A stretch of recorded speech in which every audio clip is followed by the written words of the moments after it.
Well, hello everyone, and welcome to another episode of our City of Mist campaign, The Reaper Soldiers. As always, this is Mr. JP Stilts, and I am very happy to be back with our full crew. We are joined once more with William, Mike, Eric, and Georgie. Last we were here, the crew was still a bit split up. Georgie woke up to find Willow was missing, not in her bed kind of disheveled, the key to the room missing. Went on a bit of a search and found her downstairs drinking some tea and staring very intently at a table of poker patrons. Doing a bit of investigation, looking a bit beyond the mist, she saw that there was a link, a connection between Willow and this man that was at the table. She went to kind of investigate further at the table and saw that this man seemed to be very intently studying the dealer, the Golden Oasis worker. She was able to convince Willia to go back home. To go back to the room. There was kind of a breakdown. Willow seemed to be scared, sad, and so she brought her back to Mother Nora. There she saw that Marco was convulsing on a table, and Mother Nora was doing what she can to calm him. And she kind of left Willow there in the safety of the Sova to go and speak with Eric, try to get a handle on the situation. Eric got up early and went to meet with Talia. Ended up going to a coffee shop, talked a little bit about the investigation, what's been going on, made mention of the basement of the seminary.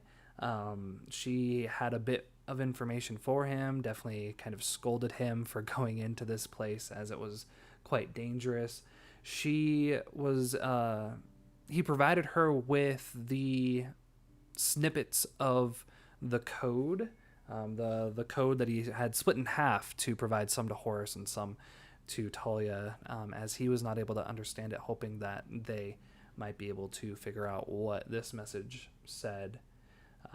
He learned that the man that had written about the stones, Wolfram, Talia told him that he liked to embellish his stories, so don't take everything he says as full truth. There might be other elements to it. And has told basically a little bit that Samuel seemed to be working for someone that he was scared of. She doesn't know quite who. She's trying to work on that. But he was definitely given the order and the information. He didn't just come up with the symbol on his own. Someone gave him the symbol and an idea of who to be looking for. So she's still working on that. After meeting with Talia, he went to find his brother. His brother had been missing for most of the morning and ended up finding him in a bit of an argument with good old Thad Romano, the other illusionist within the show at the Diamond, the producer's son. He was able to stop them from getting into fisticuffs, but overheard that his show has been cut, that his part is no longer available.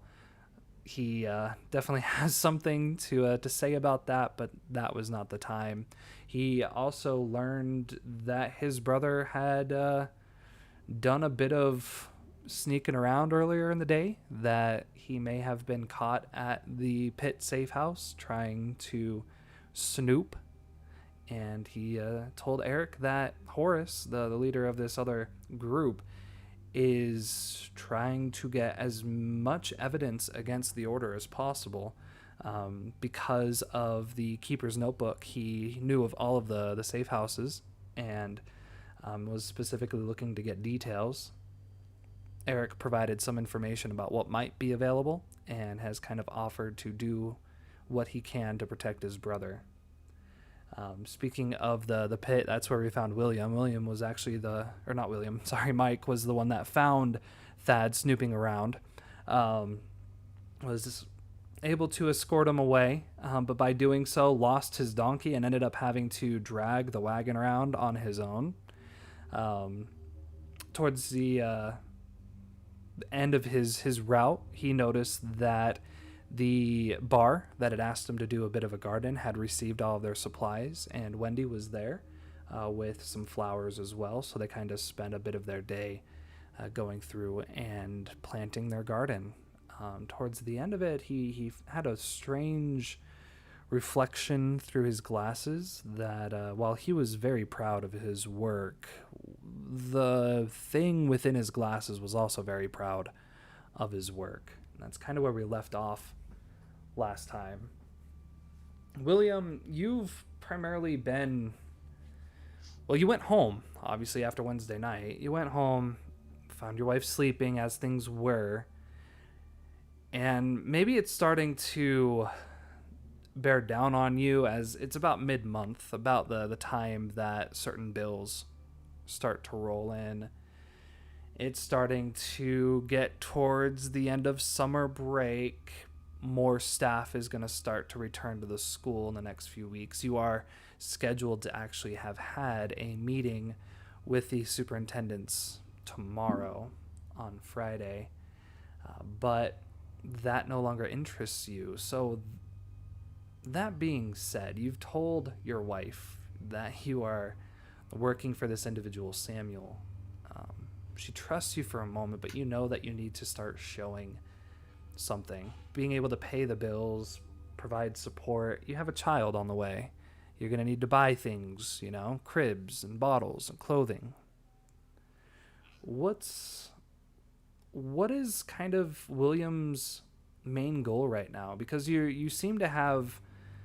You have Marco, who is this brand new thing, this new toy, this new ability, this whole new side of your life that you've never experienced before. And then you have Jillian, who is your anchor, in both anchoring you back to your humanity, but also kind of maybe a burden in some ways.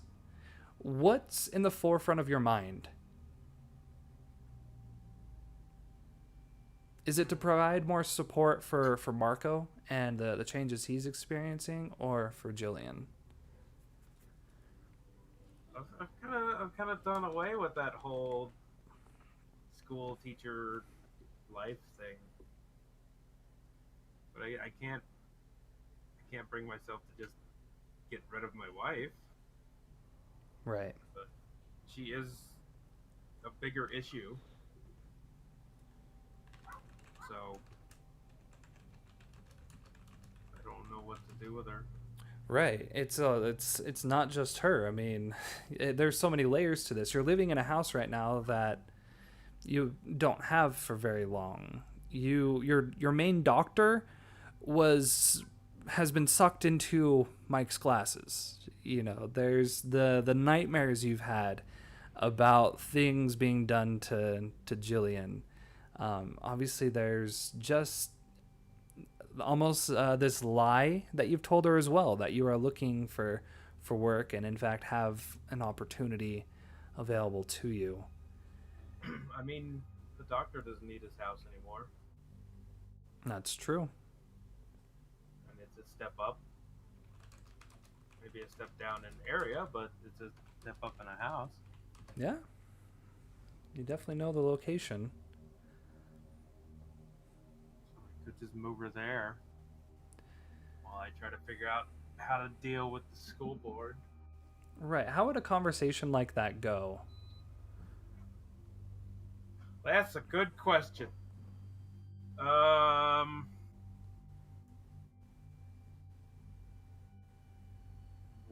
I could probably say that I've been provided with a house that probably needs a little fixing up.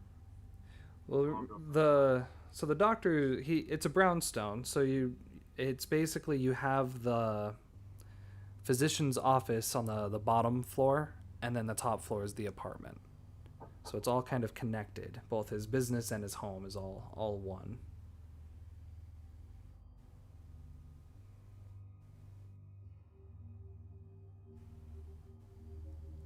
Give me just a second.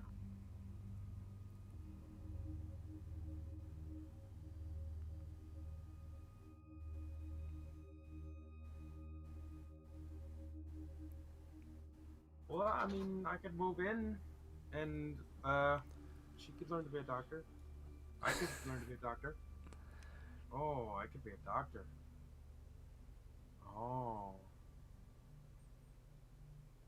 All right. So William's pondering his thoughts. It sounds like you're basically William's not quite sure. He knows that he right. has to get out of the schoolhouse, and he's still got that feeling that he has to protect his wife. He doesn't know why anymore, but it's still there. Right. Well, and there's also the case. It's probably bearing on him just for the sense of power that's Oh yeah, intact here. These stones and get these the stones, capabilities. Yeah, and I wouldn't have to worry about the houses. yeah. There's definitely many options there.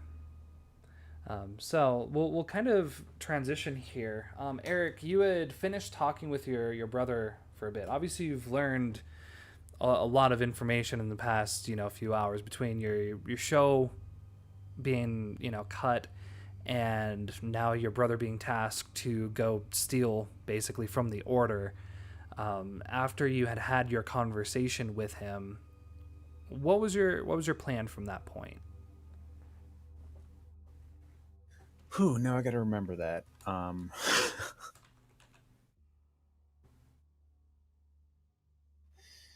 Well, yeah,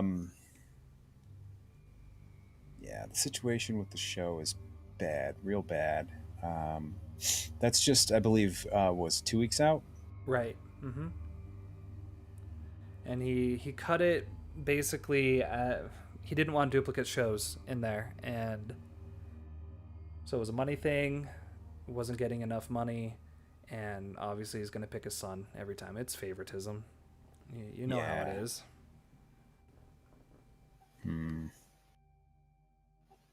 Trying to find a way to get around this without actually injuring or being sadistic in any way. That's the part that I'm working on. Right. Yeah, because I mean, there's a whole new showman that has recently awoken within Eric. Um, the things that you can do now, just from the graveyard experience, what happened there, for you not to have a crowd to react to such thing, that's just, you can't have that. Yeah. Hmm. I'm gonna try to figure this out. Hmm. I don't really have any thoughts on addressing that issue right at the moment. Right. I do think that at some point today we were going to meet back up. I don't know if we were going to meet back up at the pit or we were going to meet back up at the seminary. But I feel like we said that we were going to meet back up today sometime. Right. Well, Georgie, you were trying to catch Eric. I'm assuming that's before meeting with the crew. Is it a private conversation between the two of you that you were looking for? Yeah. She needs an opinion, an honest opinion. Right. So maybe it could just be because of the direction you'd be walking if you're going back to the pit of the seminary, wherever the crew is going to be meeting. I would say you probably cross paths. So maybe that's where we kind of come in. Is you see Georgie kind of rushing up the street, heading towards the theater. Eric, you're kind of heading the other way, probably deep in thought. Trying to figure out what's going on and basically just going to your next task, like focusing on a specific action item you can complete right now and maybe pondering on some inner thoughts. But you kind of bump into each other. Eric, you can clearly see Georgie's alone. There's no one with her. Willow's not there. Oh, hey. Right. Hi. We need to talk. Okay. Sure. About what? Our new friend Willow. Okay. We should probably find someplace private then. Never know who's listening. Definitely.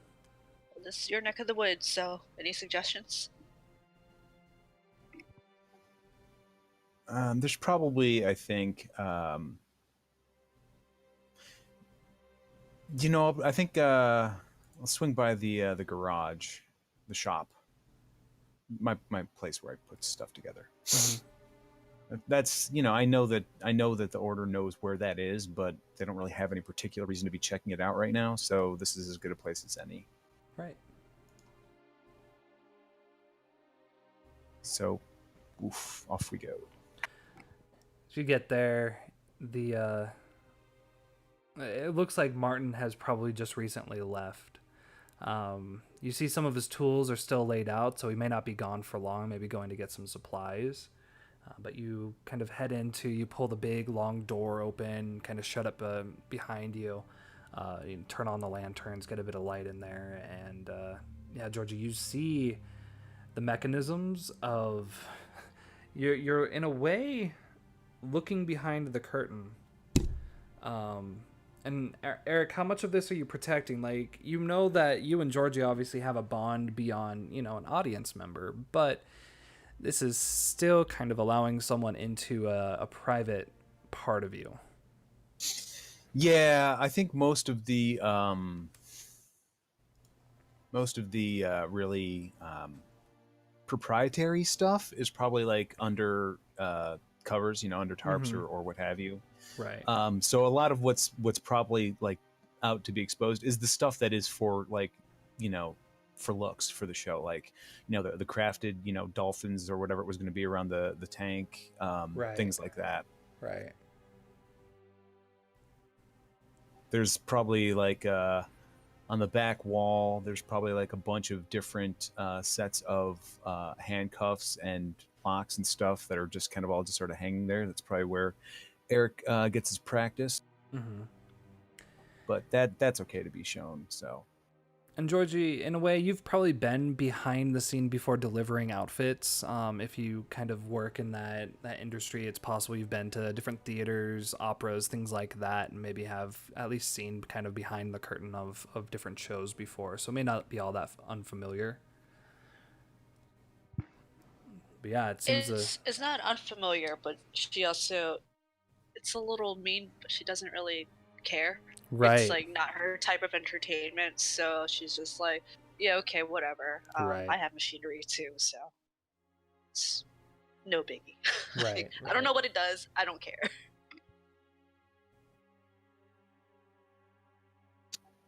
So what's going on? It's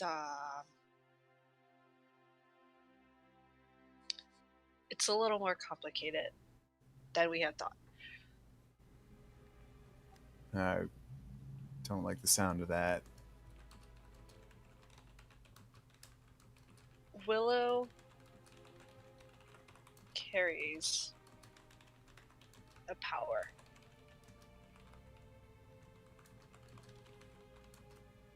It's not of her own. It's within who she's carrying. Right. And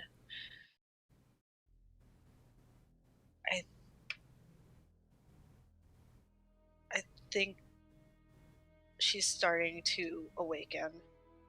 She's starting to see. And I don't know how much more we can rely on her ignorance before it all comes to light. And she realized what she carries. Shit.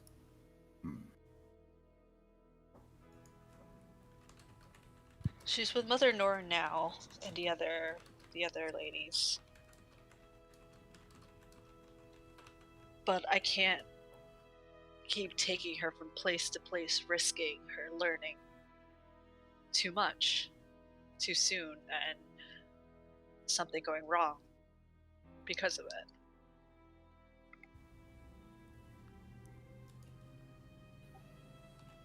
Right.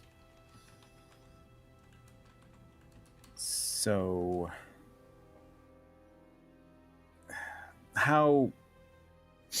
what have you noticed that she's noticing that she didn't before?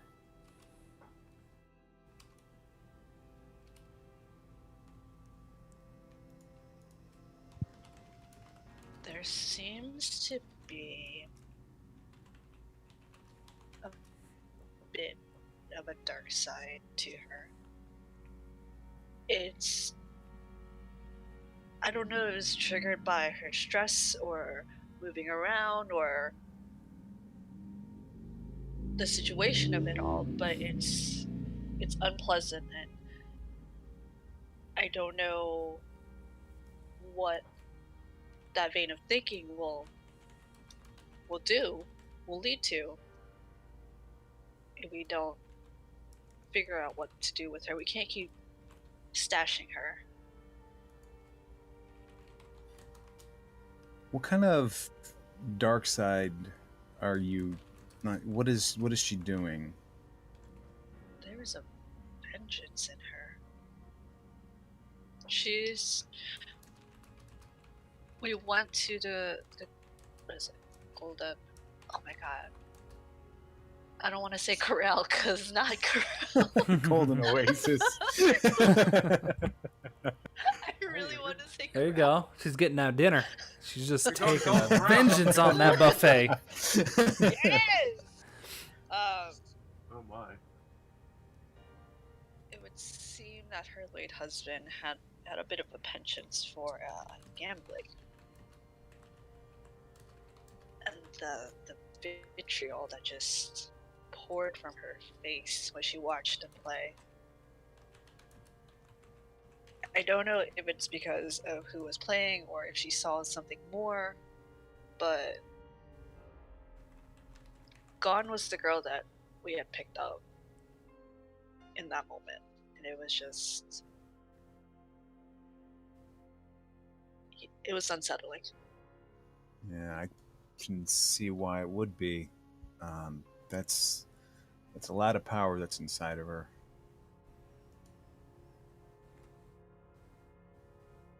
Yeah. You have no idea what it can actually do. Not really. So, the question is, actually, why were you at the Golden Oasis? Wasn't she staying with you back at the boarding house? I don't remember what it was. I took her there. There was somebody lurking outside my window. My window's on the 4th floor. Oh. That's really bad.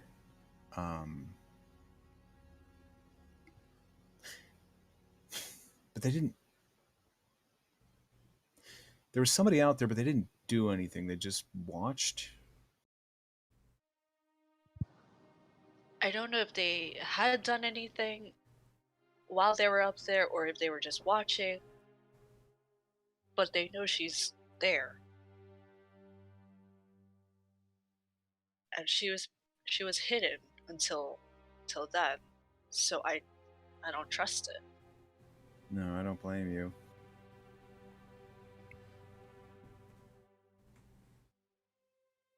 So now she's back with Mother Nora. How's Mother Nora reacted to this? Does she know? I mean, I'm sure she doesn't know everything that we do, but did you tell her about somebody watching or what's been going on with her? I haven't. She had her hands a bit full when I arrived. I don't know if they should have had a chance to catch up by now, but not since I was there. I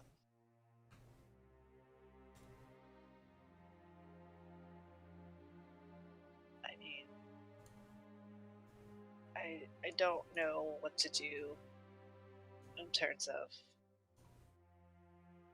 humanely addressing the situation. I'm not too sure I want to know what you mean when you say humanely as if that's not what you're thinking of.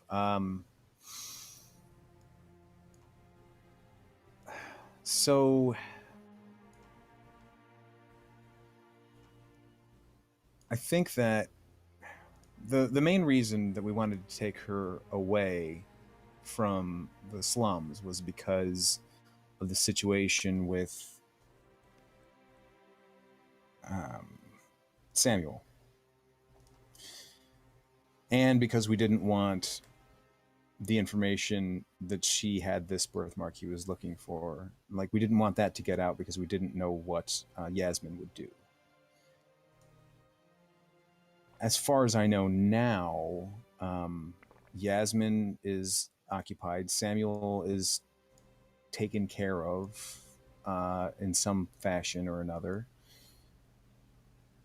It might be safe to take her to let her stay back at the slums. There's a lot of people there who are armed and ready to protect and defend. They might be better equipped to watch her more regularly than we are, but on the other hand, they don't seem to have the abilities that we do.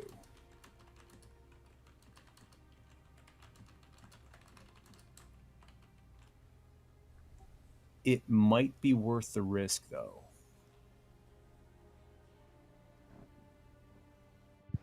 It might buy us some time to do the research we need to find the other stones.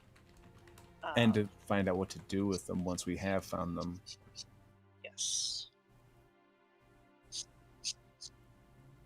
Yes.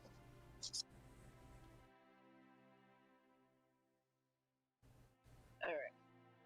It's agreed then. I think that's our best. I think that's our best option right now. I'm not crazy about it, but I can't think of anything better because you and I are stretched thin as it.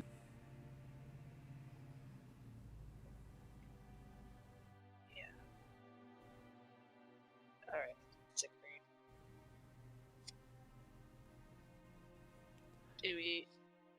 Do we tell the other two about this? Do we tell the order? No, let's not. I've specifically not told the order about her. And I think that it's been a few days, so with any luck on our side, the order is done looking through the slums.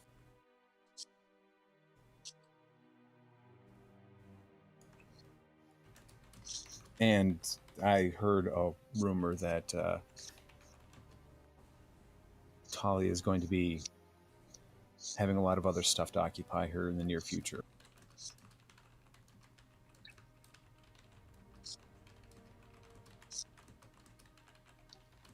I think we should probably go back to the slums and let them know.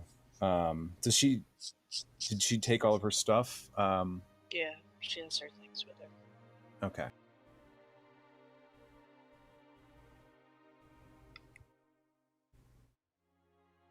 Right.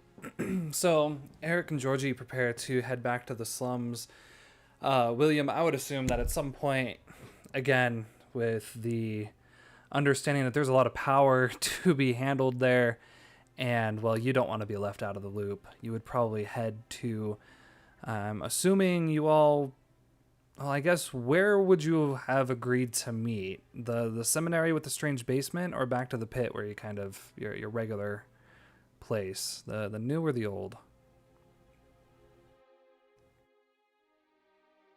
We can't just stop going to the pit entirely. No Right. True.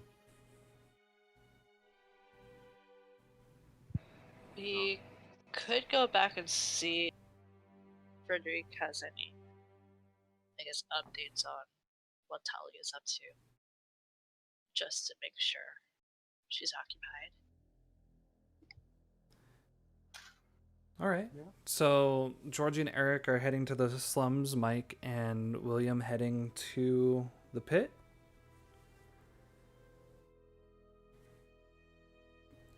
Yeah. Cool. All right. That's good. So, William, yeah, you probably get there a bit before Mike. Mike's been busy. You have a moment alone here. Frederic, of course, has your drink of choice readily available. It seems he's doing a bit of housekeeping, just tidying up his corner. He doesn't seem to be actively writing, just trying to make sure that if he's to fill out a more in-depth report, it seems he's just trying to have all of the information there ahead of him. He might have polite conversation a bit, but he definitely seems to be focused on task at the moment. After a little while of you just sitting there and trying to ignore the sense of outside, the door opens and a large shadow makes its way inside, the shadow of Mike. Mike, you've had a good day. You probably actually smell more of dirt and just nature than you do of garbage today, because you've worked primarily in that.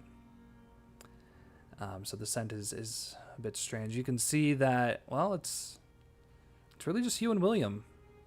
It's the first time that it's just been you two for a while. The last time it was just you two, well, he fed on Melville, turned into some kind of monster, and then went hunting for a young girl.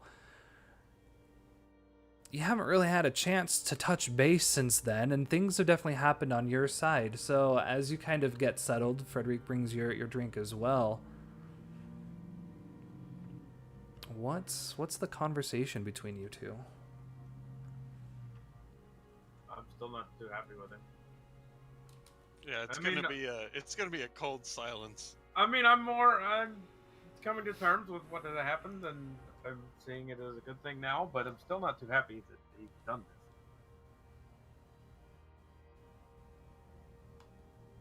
this. But I guess we just kind of sit there and wait. Because I don't have anything to say to him. We have kind of a who can sip louder contest. Right. Yeah, I think Frederic kind of notices this. It's not. You two are the OGs. You've been around for a long time.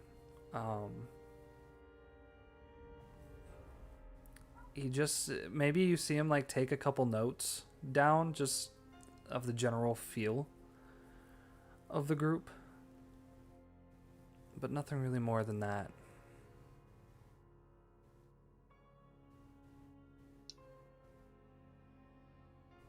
That's okay. I'm just gonna wait. And I'm not quite sure why we're here, but I'm here, so. After a little while longer, Frederic kind of tidies up his notes and comes over, kind of sits down. So, we had a guest this morning, I hear. Is that true, Senor Mike?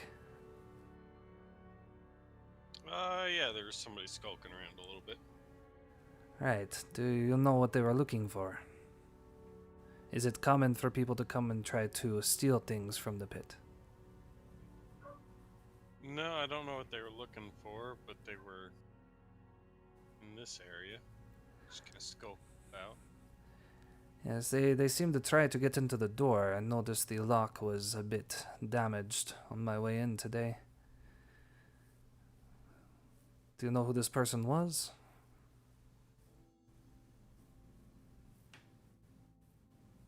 No, I don't know who he was, but he was interested in talking to Lisa. Oh, one of the... I see. Alright, I guess... A bit strange, you would think that this is a place for the manager to stay. That's fine. So nothing to worry about then. I would still kind of be on your toes, but he didn't seem too threatening. Very good. Well, I know the other two might be coming, but It'd be good to hear what you all think of the goings on here. Talia, she's getting a bit anxious.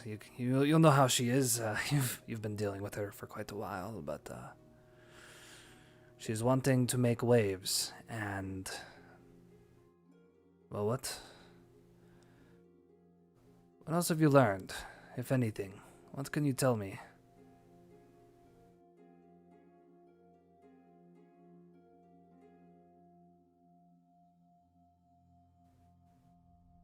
I've learned nothing.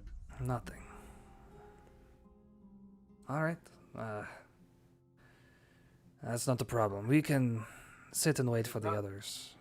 There's not much information on what she wants. I believe her task was to find the individuals that are linked to this symbol, to find them, to bring them to us so that we can give them safety, not have to worry about others trying to seek them out, cause them A lot harm. of people in this city.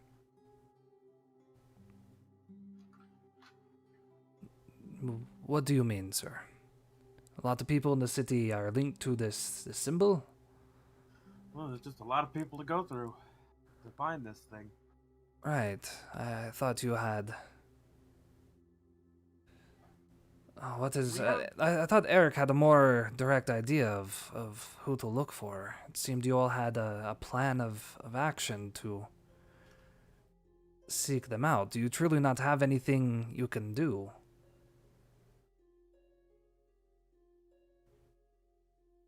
Well, we'll ask Eric when he gets here. I'm just along for the ride at this point. He's got the idea. We'll see how that pans out. Very well, very well. Do you need anything else?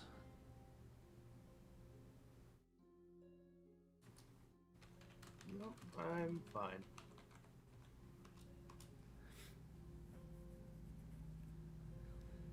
How about you, meat man? Who, the what now? Yeah, that's what I thought. Yep. Back to sipping on the drink. Very loudly. All right. Hear the mixture of sips, the flickering of the fireplace and the large fire outside. We come back to Georgie and Eric as you're beginning to approach the Sova stronghold. The door still, just one door kind of creaked open. Again, you can see that there are signs of life throughout the district. Probably on your way in, you all would have noticed there was a bit of a commotion towards the edge of the district. It seems there's been a death in one of the taverns near there, and so there were a few constables that you probably tried to skirt around. Again, just better not to confront them, but they did seem to be in the process of removing a body from one of the taverns near the edge of town. Beyond that, the slums, and Eric, this is the first time you've been down here for a while. It just feels different. It doesn't have that burden on it now. You can see children playing in the streets. People are on, kind of on their balconies. You can hear the general, music being played, people calling out to each other. It just sounds like the slums. It still doesn't sound necessarily happy. You don't hear a lot of carts moving by. It's more horses, a lot of just stranded animals. But there's the sign of life here. And even getting to the Silva building, you can see signs of life throughout the building. But you do notice the left side of the building, the area that had Yasmin's office, Mother Nora's room, and the kind of location, the barracks of the Silva seem to be dark. But over on the other side, you can see a couple people moving around. Coming to the front door, see a few Silva that you might recognize standing there. No one by name, just you recognize their uniform, younger, kind of wearing their mix of leathers and the strange kind of markings and emblems that they give to each other for certain reasons. The reds, the greens, the blues of these different felt kind of almost look like Boy Scout badges on their uniforms. As you walk into the facility, you notice that it just feels a bit empty. Looking up and down the hall, you can see a few people moving on. There's a group kind of in the far room. Looks like the same group of women you've seen before. And you can see that the door to the medic is now closed, and you can see a group of people walking back behind. They seem to be just moving in that general area. Looking to the left, you see Mother Nora's door is closed as well, and there's maybe about 60 people in this building now, whereas it used to be 500, so it's definitely not as packed. You probably ask one of the Sova, like, where is everyone? Where's Mother Nora? Where's Willow? And they direct you to head towards the medic room for Mother Nora. Willow's with the girls down the hall, the other pregnant women down the hall.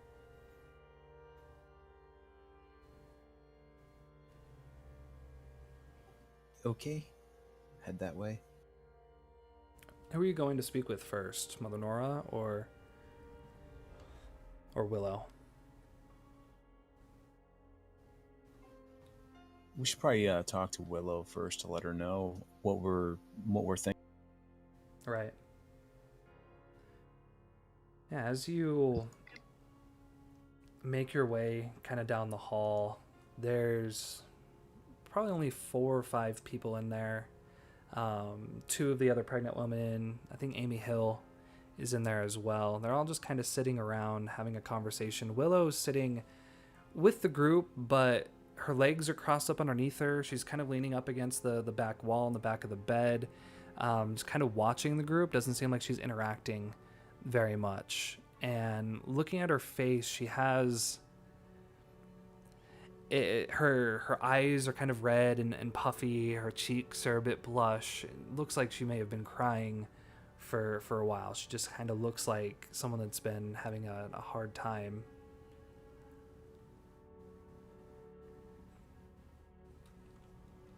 Georgie, you seem to have a connection with her, more so than me. You might want to take this one.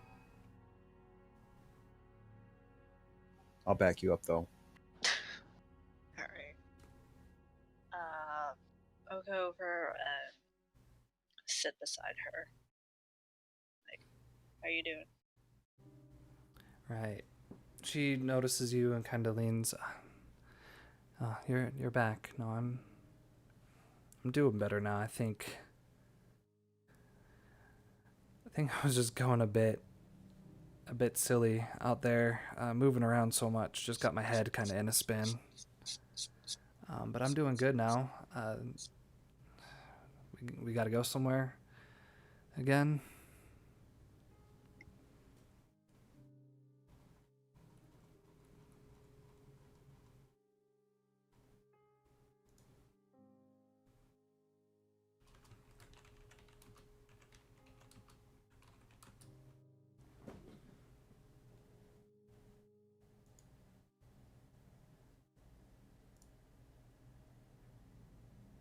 Hello?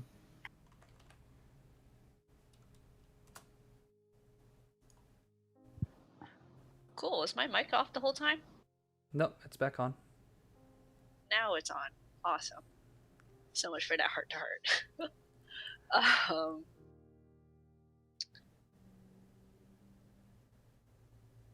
Yeah, it's probably best. Yeah. Yeah, she I was just gonna say, asked if you guys have to leave again. I do, but you can stay for a little bit until we can figure out what's been in the windows looking for you. That's good. I think Mother Nora says that I should be safe here too. If the Yasmin gone, she doesn't think anything is gonna happen, and it would be good to be back with my friends a bit. I know you did so much for me, and if I can ever repay that, I will. And I would still love when I can to come and help work with you, but I think, and she kind of holds her stomach a little bit, I just need some time to settle and have my child and get back on a path of my own. I think it'll be safe here.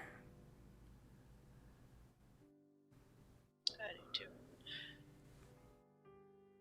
If for any reason that you find yourself in danger, that pendant, like, I tap at the one that she has. Mm-hmm. Break it on the ground. And I'll know. She kind of grabs it, and it's like unspoken understanding. There might be a bit of confusion. Those that are around you, probably the ones that are eavesdropping, probably like, okay, that's weird. But she just smiles. I will keep this close to me, and I hope I won't need it for that. I hope I'm able to just we can find each other on better time once things have passed.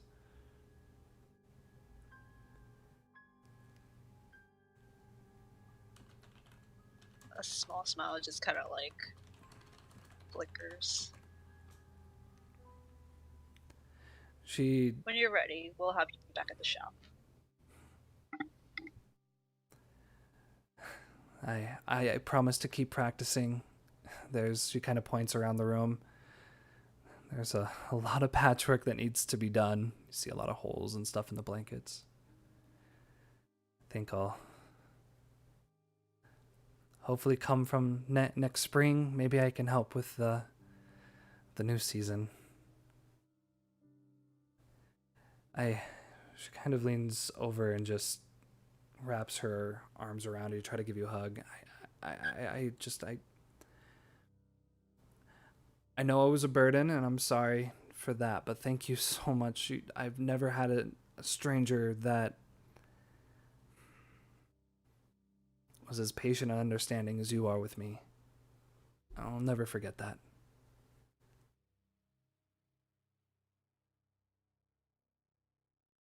Just kind of pats her shoulder a little bit.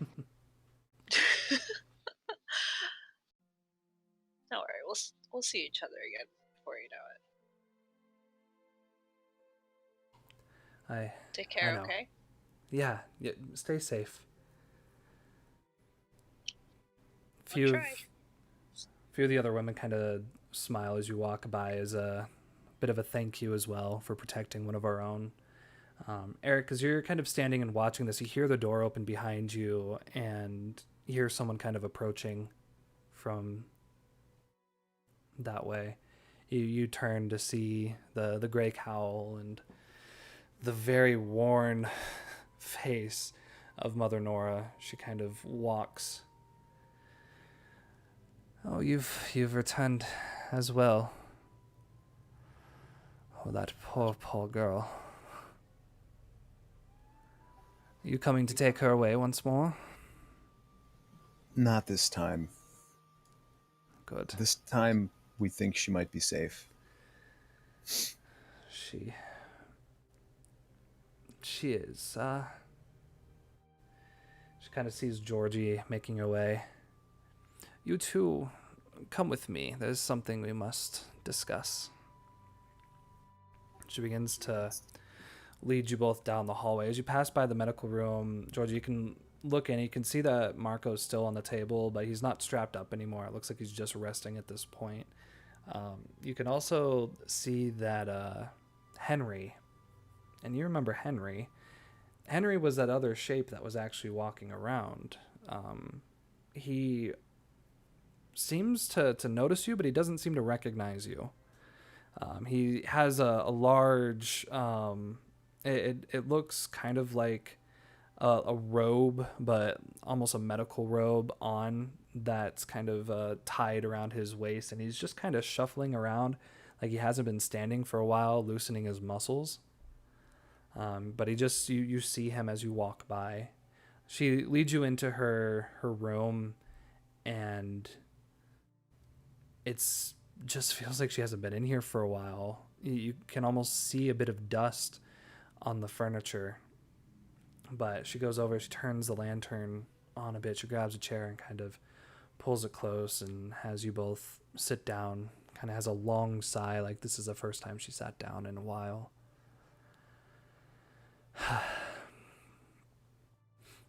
That poor girl. She's been staying with you, is it? She points towards you, Georgie. I know. And she mentioned she's had some of her nightmares the past few nights. Is that correct? Yes. What happened this morning?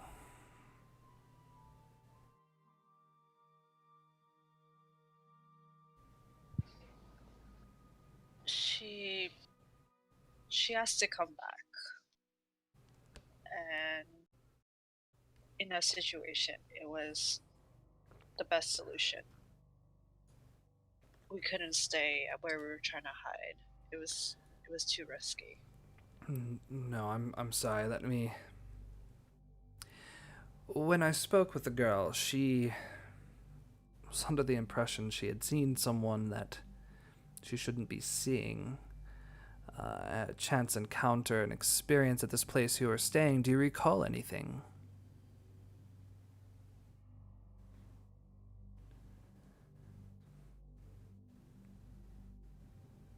Georgie doesn't want to say anything, but this is probably like the best chance of finding out if this means anything. There was a man who was trying his luck in a game of poker.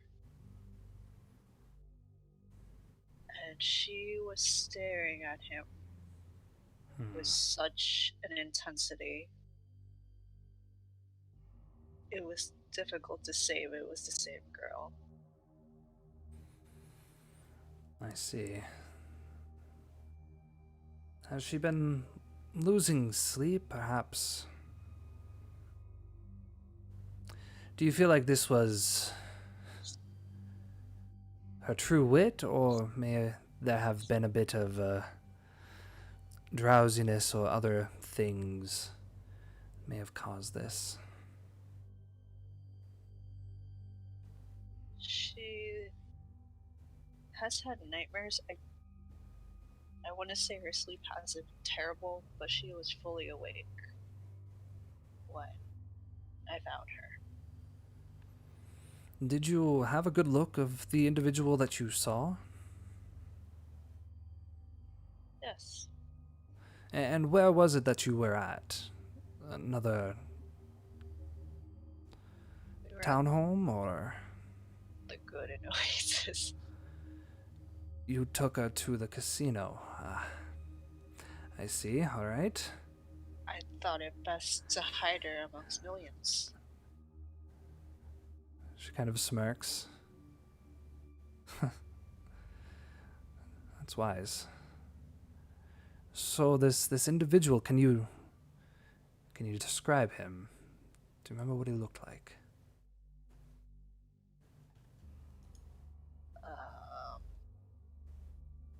Dark hair.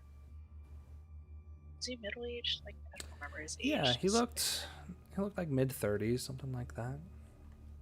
There was a hint of age, like someone that might be a bit older than they appear.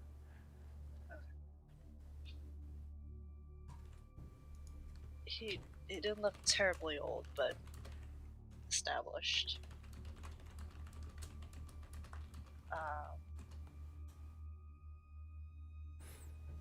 Crap, I like legit don't remember. Yeah.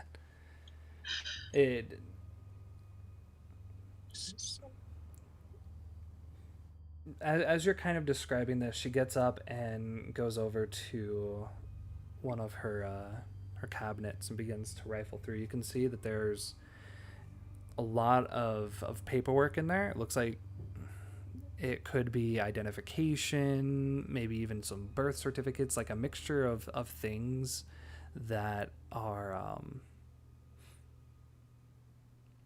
kind of saved for other members that might have been in the Silva or maybe passed. But she finds looks like a picture, and brings it over to you. And this is the first time that maybe either of you have seen a picture like this. It's a picture of a military unit. It looks like a squad of about 15 men. They're all dressed in the uniform that you recognize, but you can see that they all have badges and insignia on them. This is a pre-war photo. There's about 15 individuals on there, and she kind of hands it over. This is going to sound strange. Do you recognize any of these men?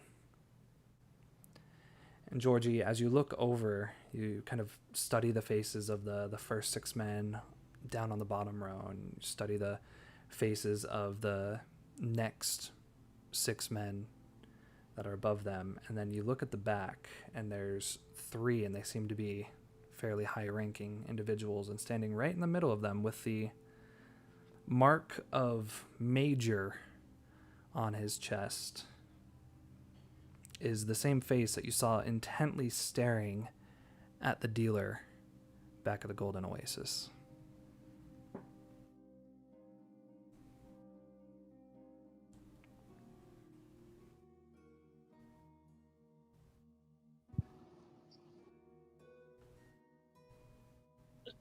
It's this one. Who is this?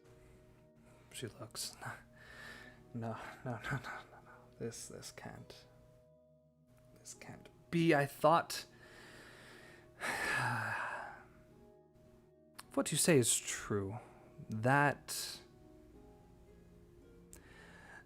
is Major Morris Hayes. That is Willow's husband.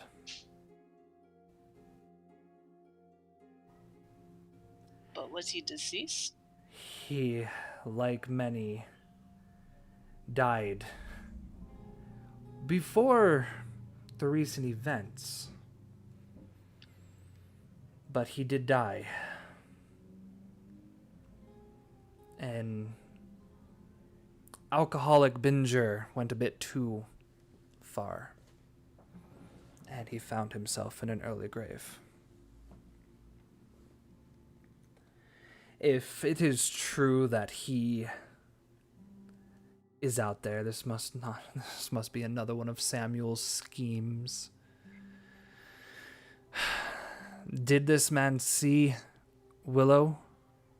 Were you followed?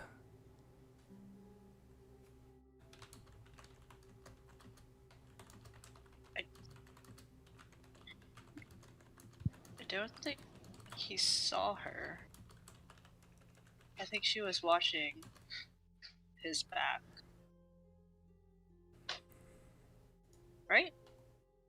Right, yeah. You Okay. He did not look away from the dealer at all. He was like talking to the people around him, but his eyes just seemed to be full on watching the dealer.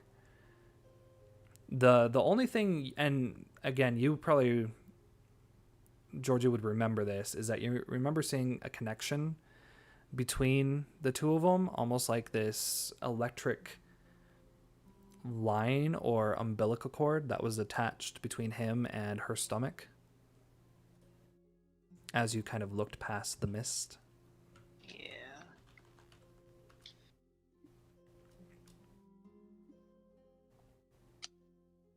I can't say for sure if we were tailed, but I know he had no eyes for her. He didn't see her. He was very focused on the game. The game. What was he playing? Poker. Damn.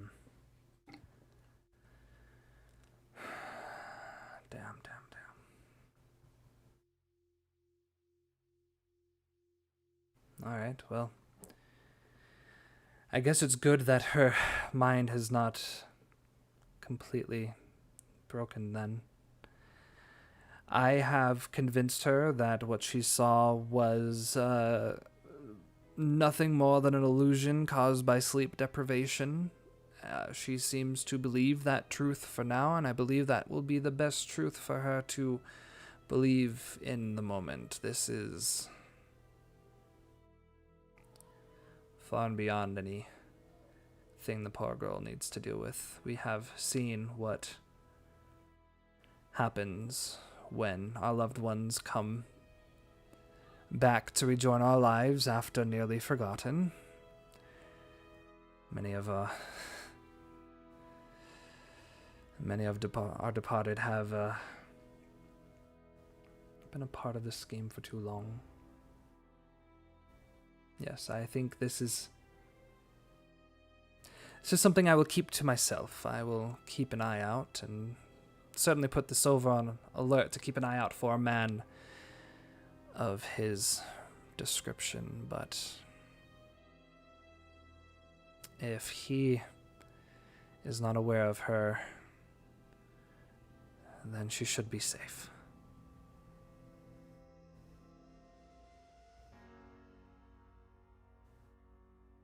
Do you have any idea why he was there? Did he seem to be all there? What was he like?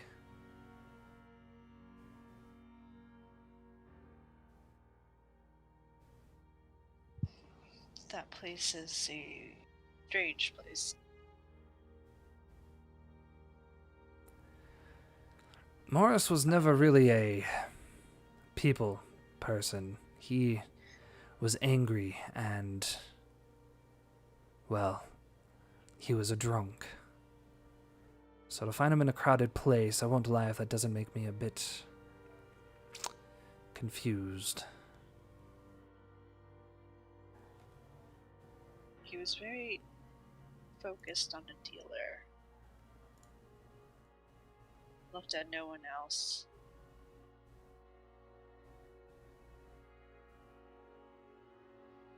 I felt there to be a connection between her and he, but I could not discern what it was. But now it comes to light that this image that she saw, that we saw, was that of her husband. Well, we'll take more care in this matter.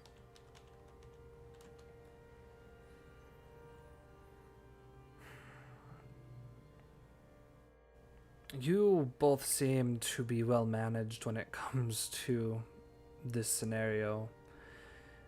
What else can I do to protect this girl?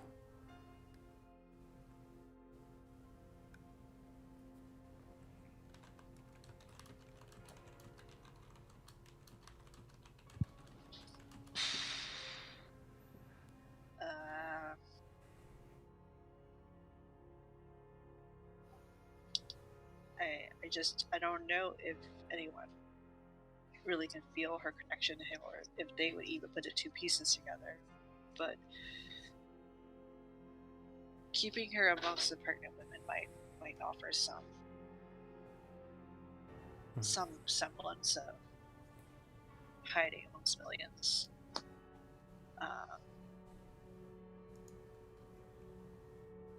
Good. Very good. I think she's going to need a lot of support as she comes to term. So that'll help. And I think try to keep her away from any too prying eyes. There might still be people looking for her. I mean, we've shaken the people who are looking for her as much as we can, but we can't be certain no one will come back around.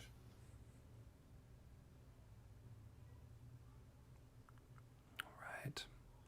Well, as you can see, we are a bit understaffed here, so we'll keep her with the other women, make sure very few have access, and only those that know she's here will know. We'll keep things quiet. do believe that Yasmin will be returning at some point. When she does, I will deal with her personally. You will have nothing to worry about on that front. But if anything happens, how can I get in contact with you?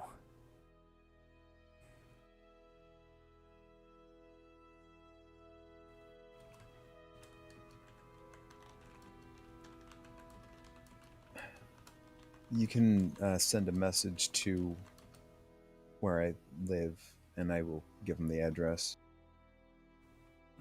Good. Very good. All right, well, I do apologize I don't have much time. As always, make yourself home.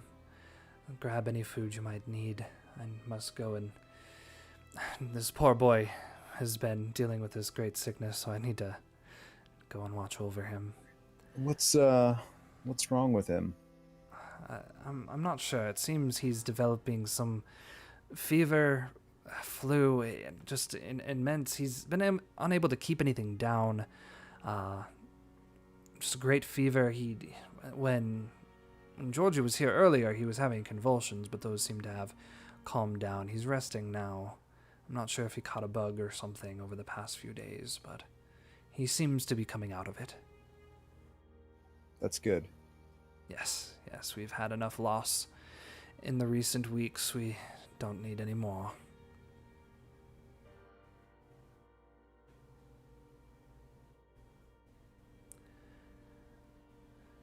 Well, I can't thank you all enough for what you have done. I do hope that when we meet again, it will be to celebrate the birth of Willow's child, and not any time sooner, but I know where to reach you if needed. Yeah, I'd love to meet again under better circumstances.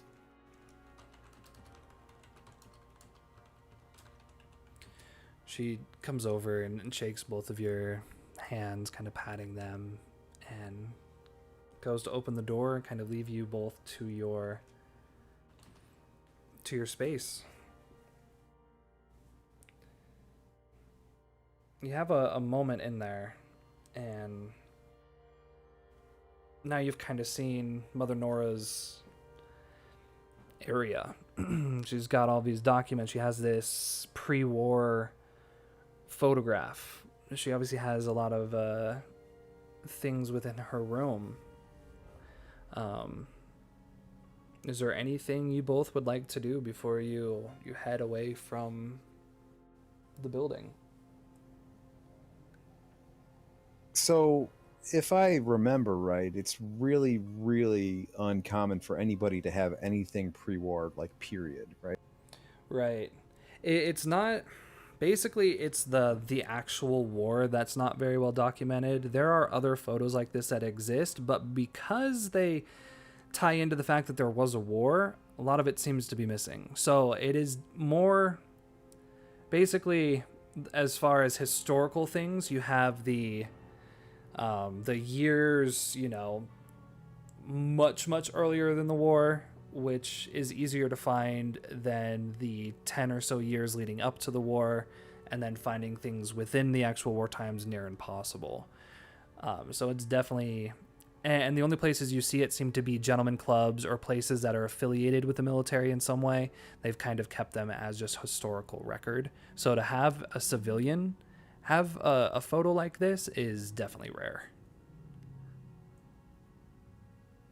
All right, I'm going to have to let my nosiness get the better of me. I'm going to look around in the place where she got that photo from to see if she has any other, like, war memorabilia. Right. Absolutely. Let's investigate this place. Oh, here we go. You can do it. Yeah.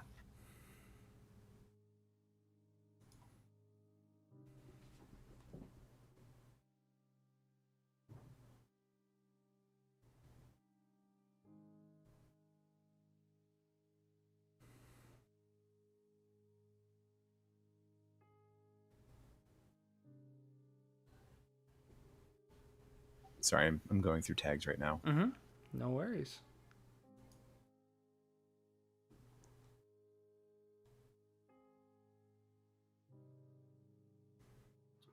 what Eric does. Yeah. And is Georgie, I guess, Georgie, are you looking to help him in this? Are you wanting to... Are you okay with Eric searching through the old woman's drawers? That sounds naughty. Yeah, It that was sounds a little really. risky. There's something wrong with that sentence there. Oh, I see. Um, yes, I think I will just fall into helping him, just because, like, I want to say Georgie, like, despite not really caring, she knows that this is actually a very rare piece of history. Mm-hmm.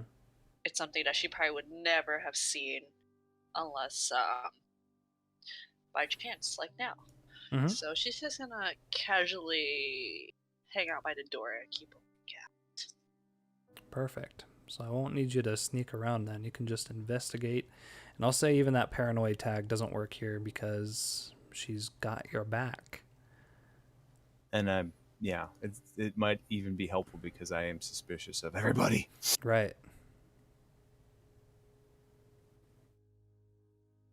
So what tags are you using to investigate? All right, so I've got acutely perceptive, driven to know, and the elaborate planner, because my thinking is that if she's got this bit of war stuff, which, really nobody should have, she might have other stuff related to the war, and the war was all about these stones that we're after. So she might have a lead, which is one thing that we don't really have right now. So Right. I'm going to sort through and see if there's anything that catches my interest and might help me to figure out what the next step we should take is. Yeah. Absolutely.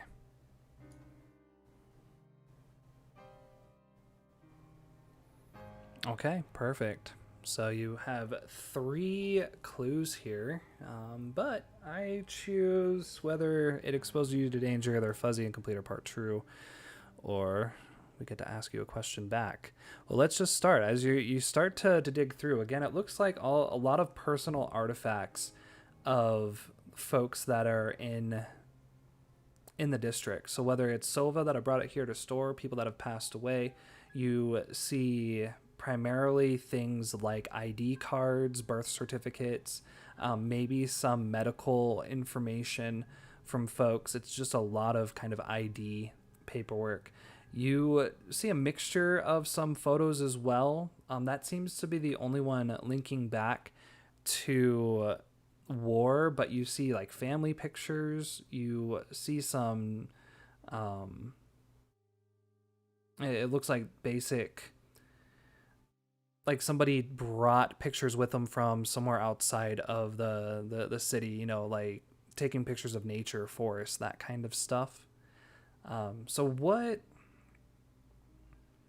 would be something that would stand out for you as you're kind of sorting through? You're kind of looking for specific detail relating back to the war.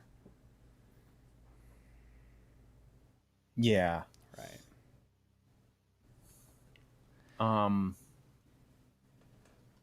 So like the war, the war was fought against demons. So if she has anything related to like demonology as well, like wrapped in with the war stuff, that would be interesting.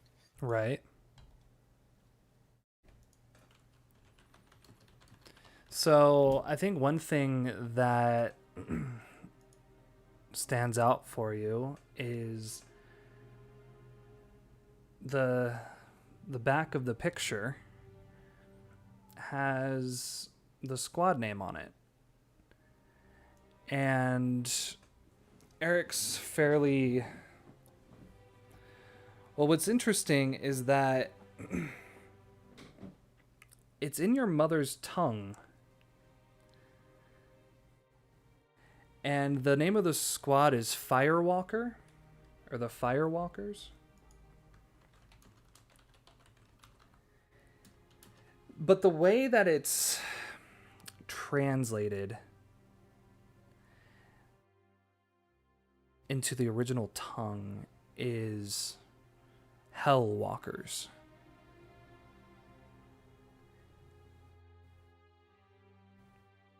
And on the back, there's a list of different names on it, but it's just the last names of all of the soldiers. But Eric will recall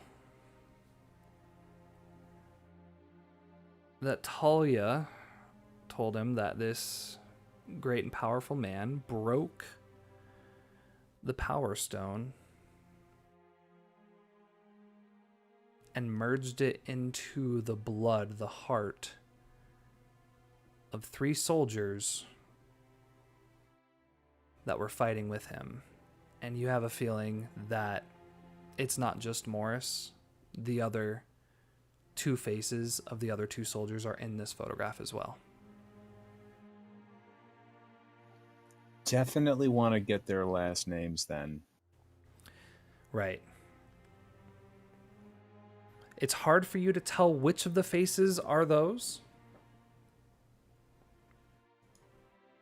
Oh, they don't have it like kind of like written like behind. So like you on the back side. yeah, you can tell which face matches up to which name, but you're not sure which other face within the group of faces, which other 2 are the ones linked to the power. Oh, I gotcha. So you have their faces, you have their names, but you don't yet know beyond Morris who else is linked. Then I guess I'll just I guess I'll start grabbing all of the names.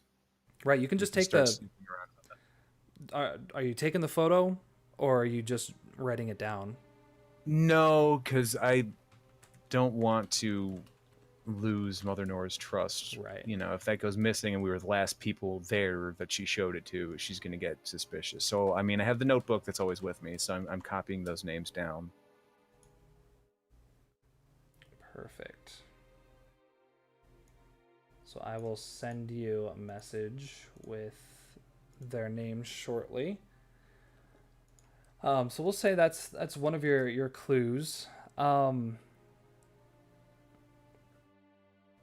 yeah, there's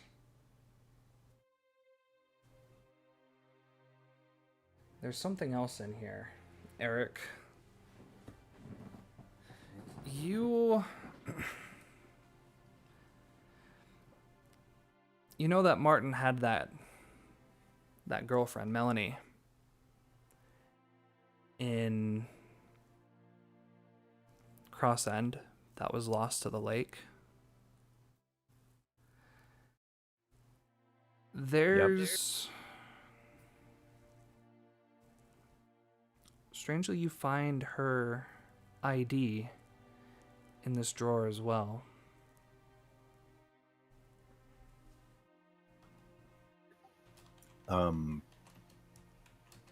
Really?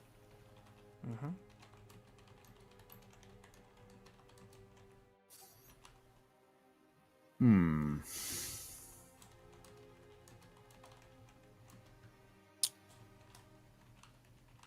This one I think I am gonna hang on to this one for the moment, because I think I'm gonna want to talk to Mother Nora about where she got it, why she has it. Right. I've got a bad feeling. Like Eric for a moment feels like, somebody just walked over his grave. Right. Yeah, that shiver down your spine, kind of seeing the face of someone that you again, it's this place, right? Are the dead ever truly dead in the slums? It's hard to tell.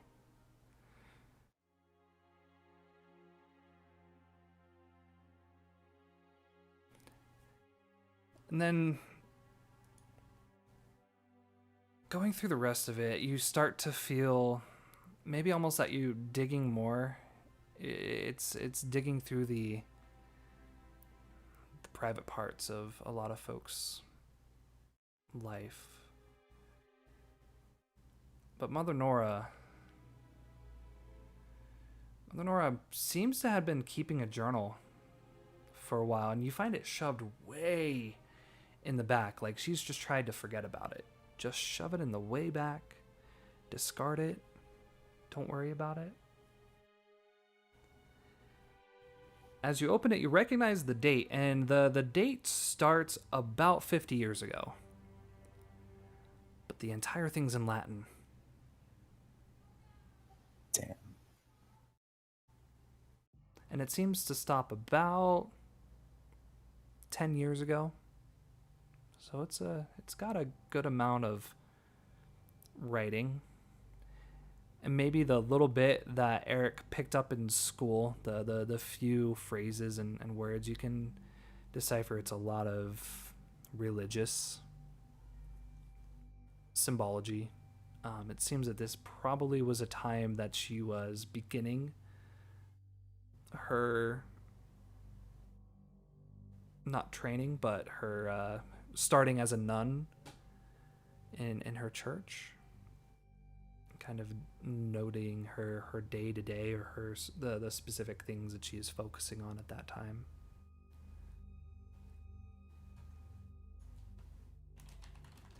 And how long ago was the war? Does anybody really accurately remember? Yeah, so kind of the timeline. The war itself started about 15 years ago and ended about 12 years ago. It was about a 3-year span.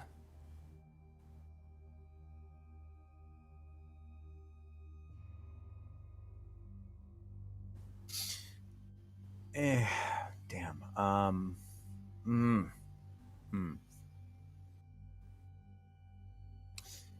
There's probably tons of pages that were written in that span of time. Yeah. There's probably a good, 50 or so pages between those 3 years.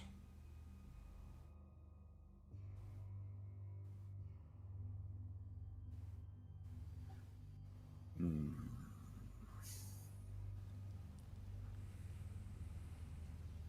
All right.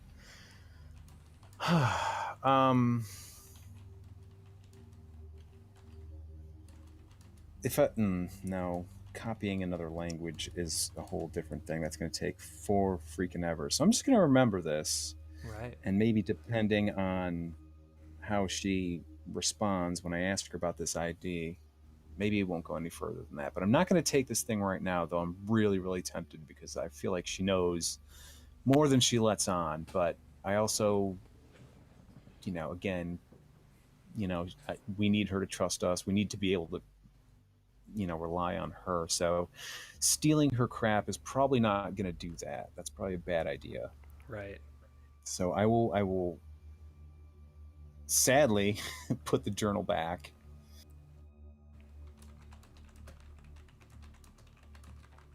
Actually, but I do want to do a quick skim through just for fun to see. I don't know if did we ever get an image of what the symbols on the stones were? Mm-hmm. Because if so, I want to see if those at any point show up in her journal. You don't see anything like the 3 stones. The only symbology you see in there, it seems to be, again, religious symbols. Nothing that ties back to those 3. Okay.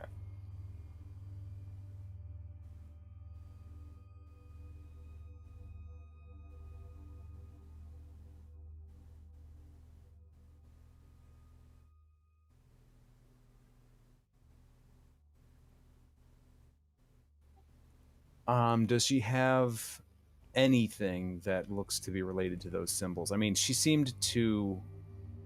I think she seemed, if I remember right, she seemed to know what the birthmark symbol was, or maybe we told her. I can't remember exactly. Mother Nora recognized the symbol not because she knew what the symbol was, but because she'd seen it on someone. So she had seen, obviously, the marking on Willow, and so that's where her mind went. She doesn't know what that symbol is. She just knew who it connected back to. Gotcha.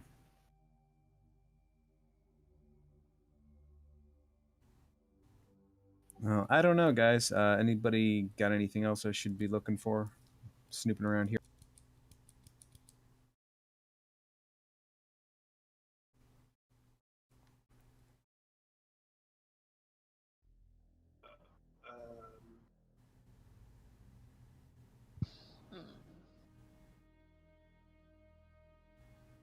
I can't think of anything. I would say just take it all. Good, take it all and run. It's okay.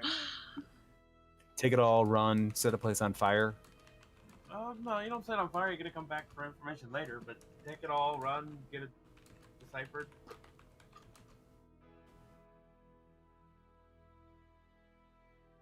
Right. So I guess that was 2. So I guess I can just bank the 1 that I have left. That was 3. So you have the got it. firewalkers, you have Melanie's ID, and Mother Nora's journal. Okay. Yeah, by this point, Mother Nora has gone back into the medics area.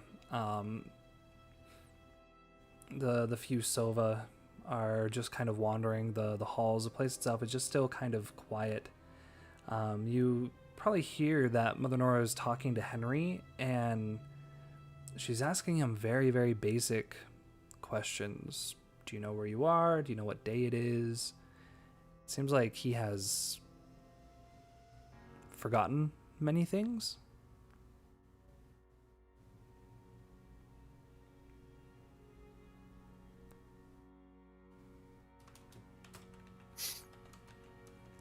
I'm going to wait for her to finish talking with him, and then I'm going to go in there and ask if I can talk to her privately for a moment.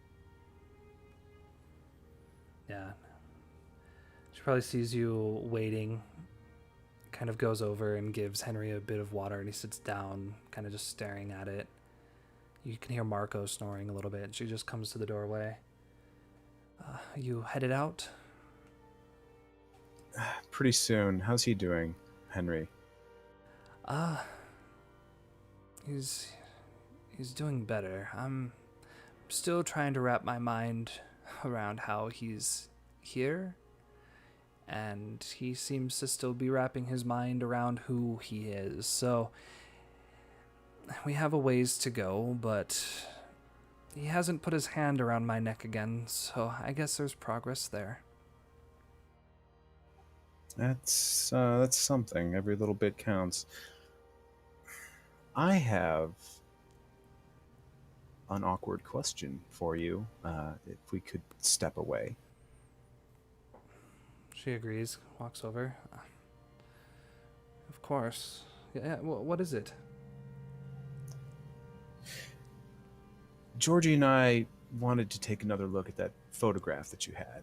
See if we could recognize any of the other faces. It might be important, it might not. Don't know. But when we were going and getting the photo, I noticed this, and you'll have to forgive my curiosity, but I saw the name and it immediately registered with me, and I will produce the ID. She looks at it and looks at you, kind of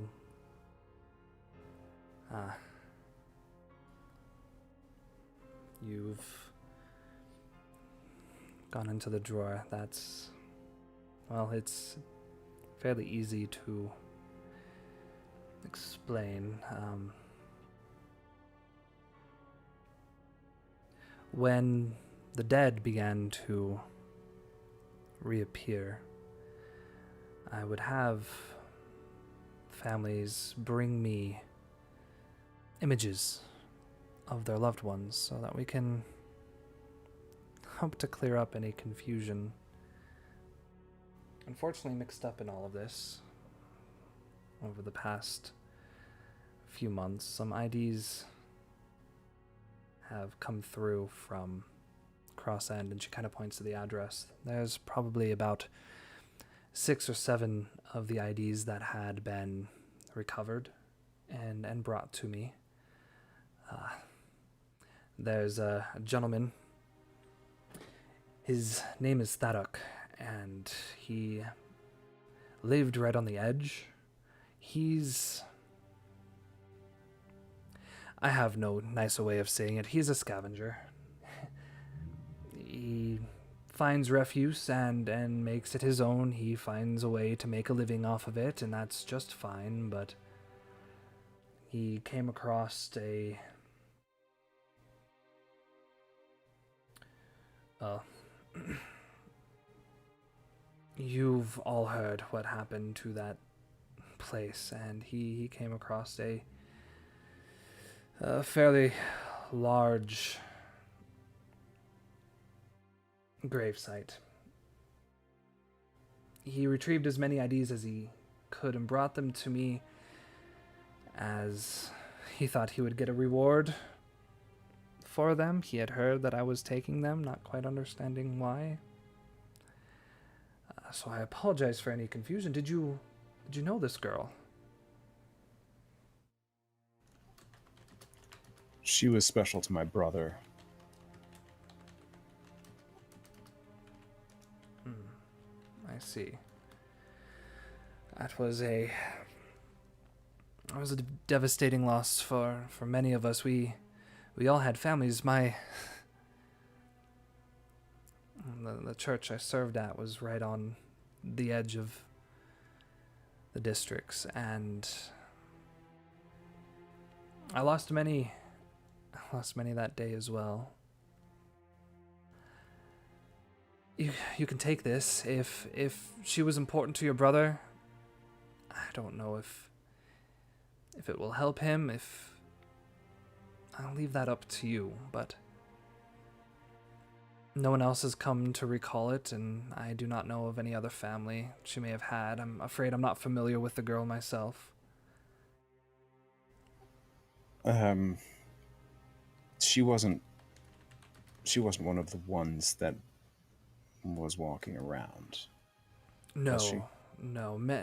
If they remain in the drawer, they were never seen walking. It was the ones that we did see walking we had to remove, again, confirmation, and then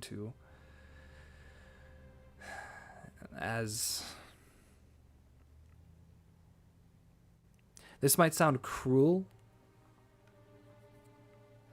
but I had a bit of a ceremony any time a dead loved one returned. The thing that returned was never really them, and so many could not separate these two things to be two separate things. The person they loved and lived, and the demon that has taken them over. And so for a way for them to break the connection, to destroy that bond, I would have them destroy their pictures, their IDs, the things that tied them back to themselves. That part of their life needed to be closed. I see.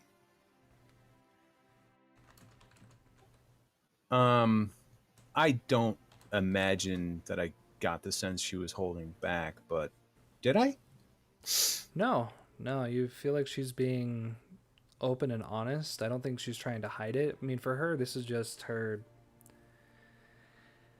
way of helping the people. Bring me a picture. That way we can see what this person truly was, and then have a bit of release if they ever are seen again. Gotcha. Yeah. In a way that, because Willow is still tied to it, you're not quite sure what's going to be done with the picture. You feel like it's probably going to still be left there, because having her, it's possible she might destroy it. Doesn't seem like that's going to be something right away, but it could be done. And the good news is that she doesn't appear to be a serial killing nun who just collects IDs as trophies. No. Good. Now, Thadok, who knows? The guy's weird. He's... Yeah. So, there was a mass gravesite.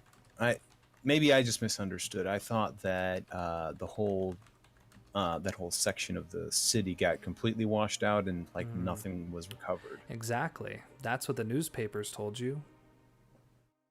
Okay, But so I'm once not you start just getting crazy. in, no. Once you start to actually get in and talk to the people that were there, that lived it, stories start to change.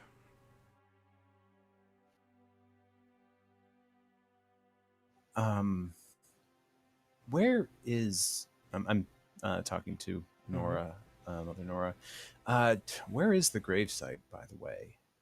Oh, I'm not sure. As I said, Tharak, he likes to search the lake for his supplies. You can often find them at the,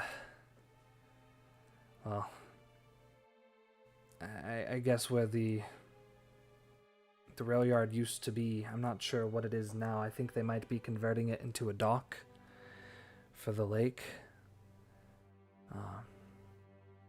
He stays around there. You'll recognize him. He looks more rat than man. If there were ever a man to really show how he is on the inside from his appearance, he is that.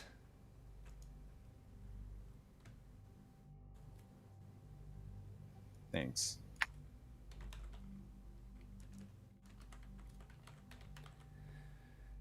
Of course. Is there anything else?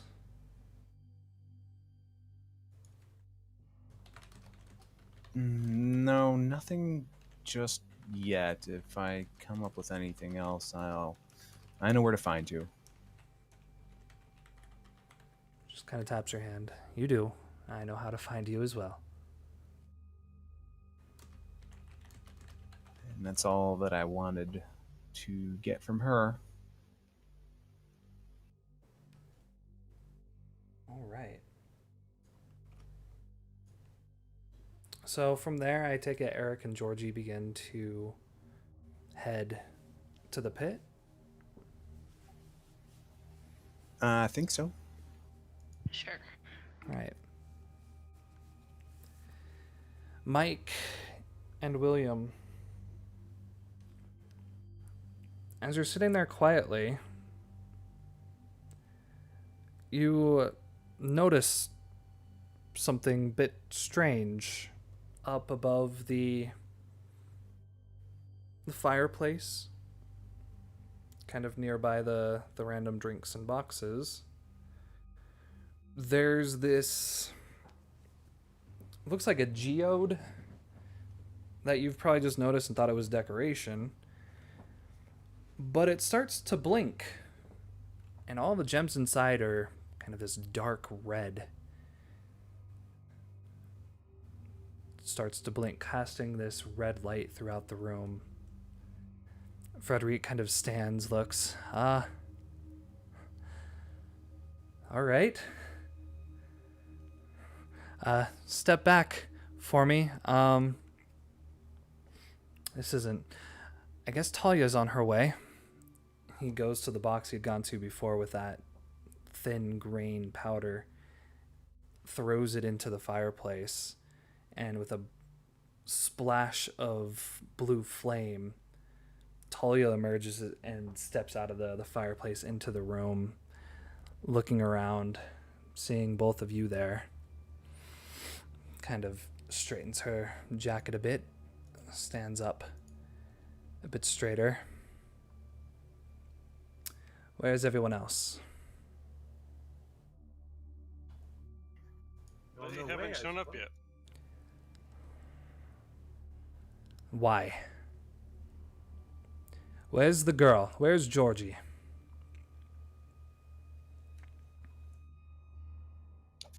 Well, as we said, they haven't shown up yet, so we don't know.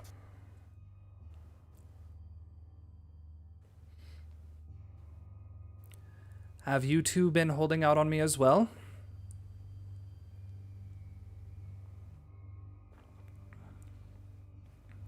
We haven't been holding anything.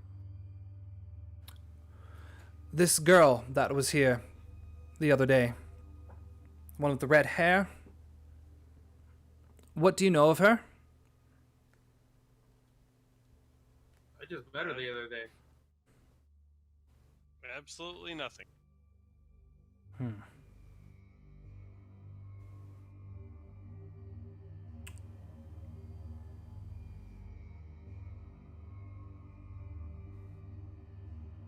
Where can I find them?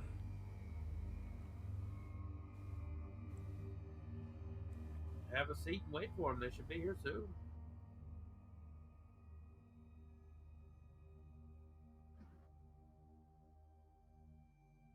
Where did you find her?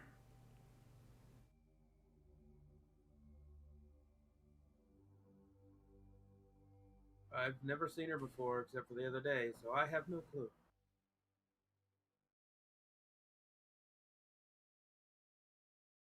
Kind of low on my list of priorities. Priorities? Your priority was sitting right next to you. William, you couldn't find your priorities if they were on the tip of your nose.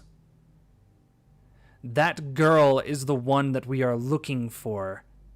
And now you tell me you don't know where she is. You don't know where you found her. How the hell are you two able to survive in this crew? What is this crew becoming if do you not speak? What are you trying to hide from me?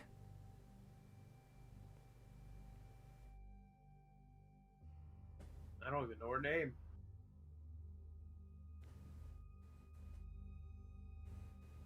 Who, the girl? I guess, yeah. This is the first I'm hearing of it.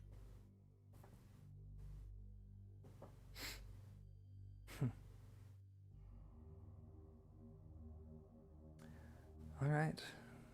Very well. I will sit and wait for these two to come and explain themselves. If anything comes to pass, I advise both of you to just remain seated where you are. I'm pretty comfortable, so I might. Can I get up and get a drink? Get your drinks. You know of what I speak. These two have not been here long enough. I don't know if I can truly trust them, and now I've learned that they've lied to me, so you can understand if I'm a bit at edge.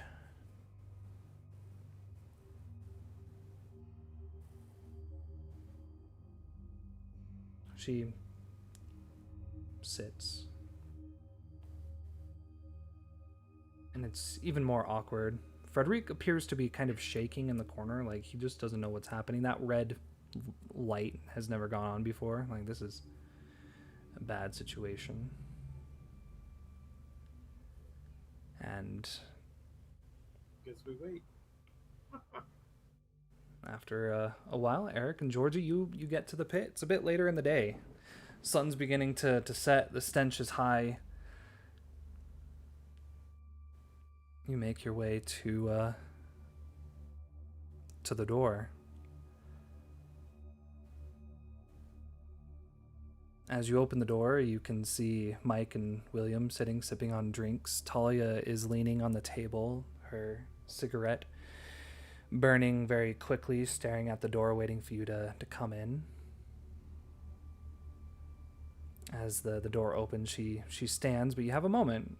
Both Eric and Georgie. Eric specifically, she looks at you and you know things are not right here.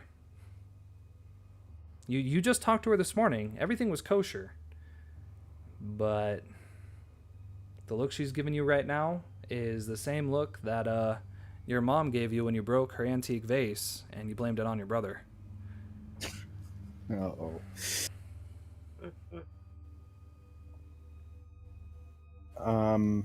I will step in, acting oblivious to why she might be upset. Georgie?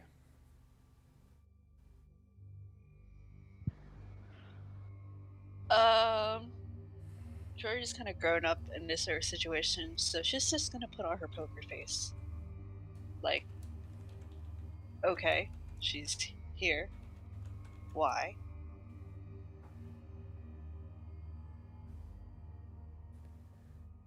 Hi. Hello. Please take a seat. Frederic, fetch their drinks. It's been a long day, I have no doubt.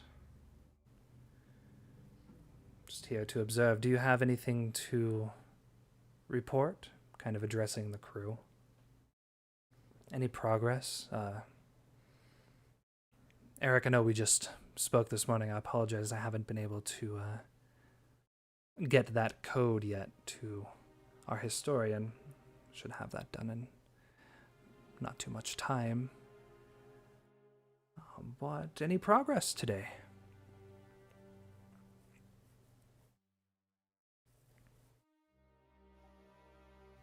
We're still looking for leads. We went back to the slums to try to figure that out. And what did you find out? There was a photo that had some people from the war, and something about it just seemed... They were called the Firewalkers? This kind of catches her off guard. Fine. What about them? Well, we were trying to figure out what whoever was running Samuel around wanted in the slums, so we went to some of the sources of information that we had there. Mother Nora, I think you may have met her. She had a photo, a war photo, that she showed us. And that's what it said on the back. Right. I've heard of this squad before. What does it have to do with the case? This Mother Nora, is she a person of interest? Only in the sense that she lived through that period, although she seems to remember as little as anyone else. Strange. But the photo was interesting. Yasmin's only seemed to speak of her as a caregiver. She had this photo in her possession. Why did she have this photo in her possession? I think that when the dead started animating in the slums, she collected photos of other people from the slums. That she told us she had a sort of closure ritual when people's relatives or whoever they were close with animated. If they saw them, they'd have some kind of photo or some item that was of significance to them that they would destroy in order to sort of put that closure so that they would no longer think of the walking dead as their family. I see. Did she say who had supplied that photo for this ritual? She didn't. She had a lot of things of different types. The war photo was the oldest one, the most interesting one. There are some names that I got off of the back of it that we were going to look into. I see. Were they all residents of the slums? Didn't get a chance to cross-check that, but I have to assume at least some of them were, or else she wouldn't have that photo. But right. I also heard that there was a man named Thaddeus who was rifling through a mass grave near the Emerald Lake. He may have gotten it. Apparently he thought that he would get some kind of reward by bringing these things to him. Wait, there is no mass grave by... Wait, no. No. That's not what I heard.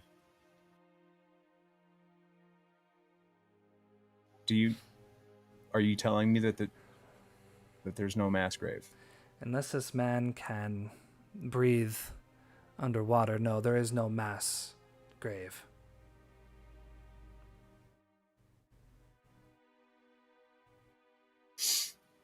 Given what we know of the way the world works, I suppose it's not impossible he can breathe underwater. Certainly, it's impossible. Of course, people died there. Of course, there's still bodies down beneath the waves. For someone to be rifling through it,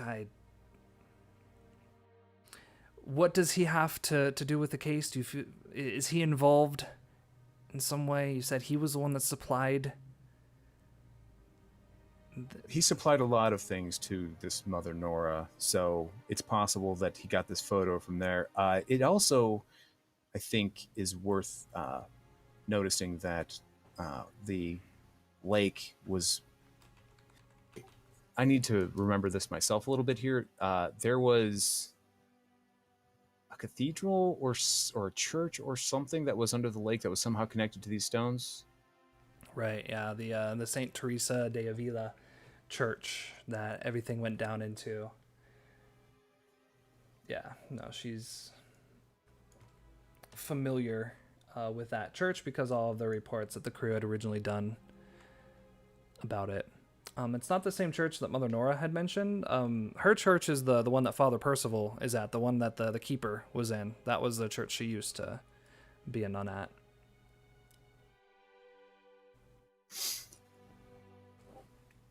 Yeah, so if this guy is scavenging around the lake, he may have more stuff. There was that church down there, which may have some connection to these stones. He may be a good lead as well.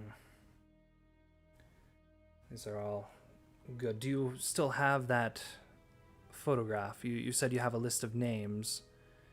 If I recall correctly, Samuel was looking for a war veteran or someone attached to a war veteran living within the slums, so this might help to look for more persons of interest. I don't have the photo, I just have the names.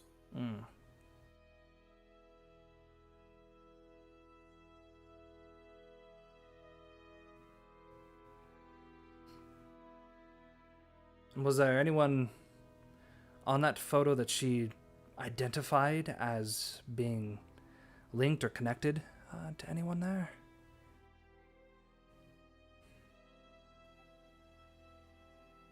No. No. There was familiar faces, of course, but nothing that had a current link. She puts out her cigarette and kind of stands up, walks around the room.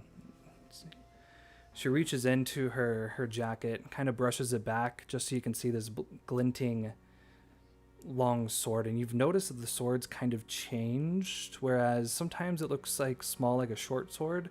It's now kind of grown to appear more like a scimitar, kind of a curved shape. She pulls out something strange. You've never seen anything like this before. We would recognize it as a Polaroid picture. The white border, the black on the back. She walks towards the table. So there's no one that might be linked to this girl. She slams it on the table and pushes it forward, and you can see that there's a picture of Georgie kind of standing over Willow's bed and just has enough of her pajamas kind of moved apart that you can see the symbol on her hip.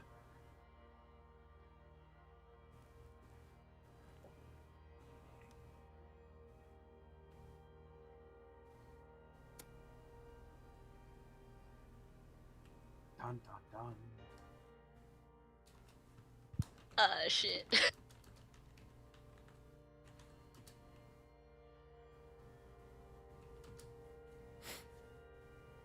Right, like what's Eric, Georgie, Mike, William, what it's just it went down. Like she's Yeah, that's that girl, right? Yeah, I remember her now. She was with you guys, right? I thought she was in her home or whatever. Georgie. Who is this girl?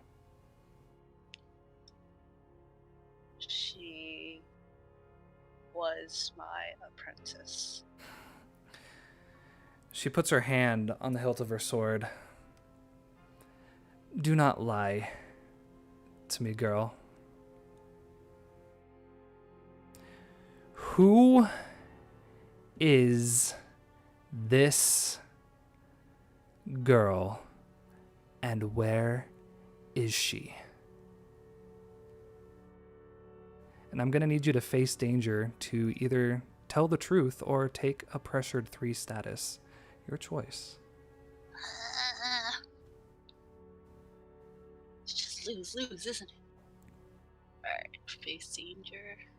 Well, it's up to you. You can either tell the truth and you don't have to face danger, or you choose to tell a lie and have to face danger about taking a pressured 3 status.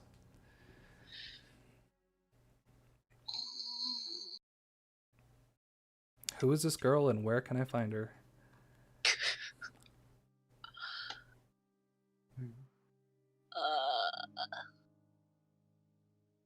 Uh-oh. Georgie's pretty damn stubborn, so she's gonna go ahead and face danger. Okay, let's do it. Fortunately, I don't think Eddie can help her in this. Well, I guess it depends. Are you responding with an answer or are you refusing to answer? I'm going to refuse to answer. Okay. So, wait a minute there. Because you already have a pressure to tell the truth status. Alright, what was it, negative what? That would be a -3. Awesome! Because you've been down this path with her a bit. Yeah. Oh, yeah. Oh, no. What the? Oh, no. Oh, That's the new lowest roll. There you go. Me. So when you that moves that up to a tier 4, pressured to tell the truth status. Oh boy. You can see, Georgie, that there's a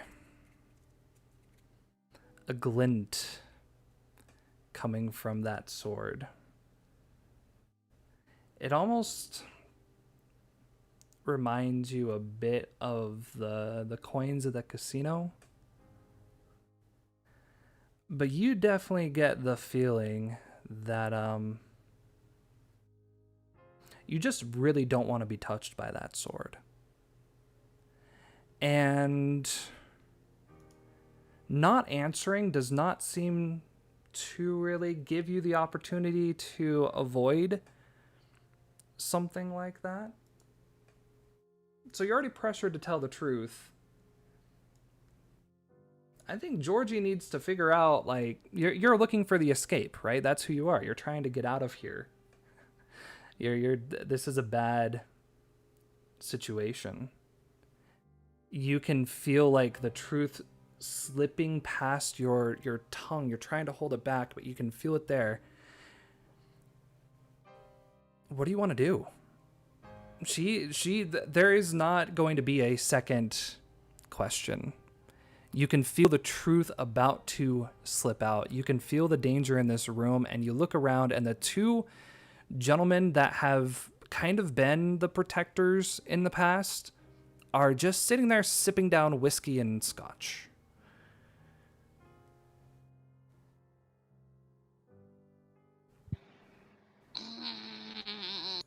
I mean, out of character, we're not against the rumble, but we have no reason to fight.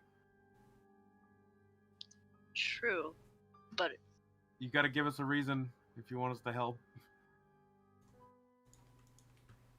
Well, maybe not, Mike. Nope, not at all.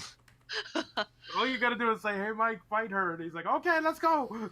Right. But again, from William's perspective, and both of yours, you 2 have been not really lied to, but misled a little bit as well. Maybe That's that why doesn't I'm matter, but I mean, William, you know that this girl is definitely one of the power sources. You've already fed off of something that was powerful, but oh man, this is a power on another level. Yep, that's why I'm waiting to see what's gonna happen. I've been intrigued. Damn. I mean,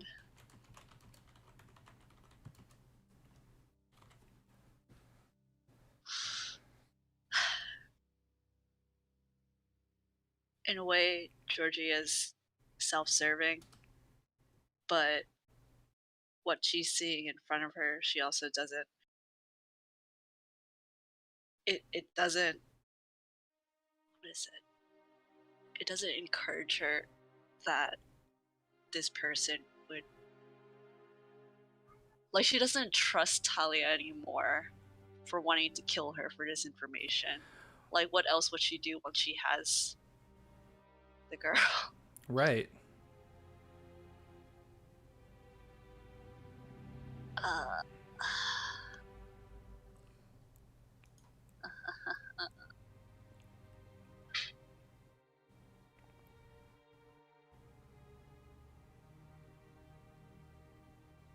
I'll just say she's related to one of them.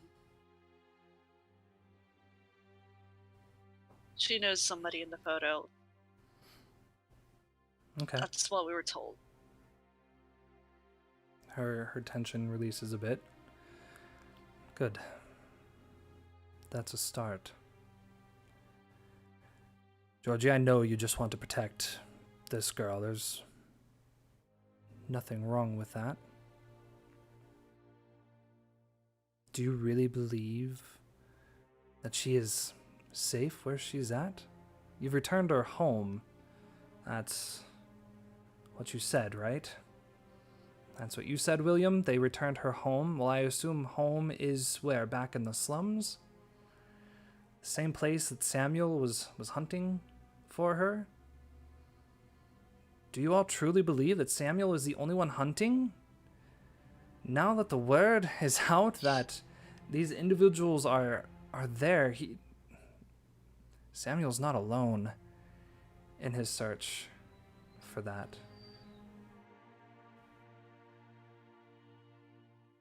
So do you truly believe, Georgie, that you have her in the safest place she can be?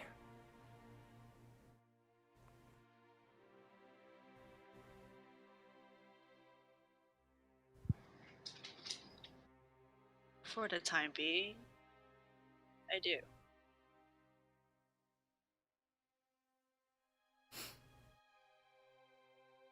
At least until you showed up. Until I showed The whole up. time she's been glaring.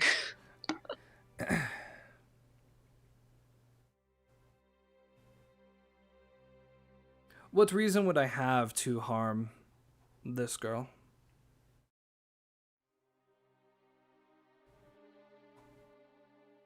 Why would I have tasked you with this task if my sole intention was to hunt down these individuals and destroy them myself? I have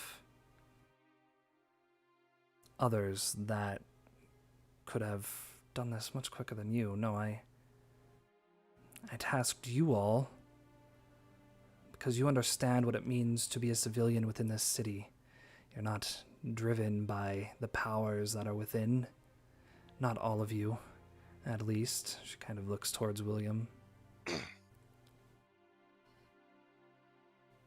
I'll wave.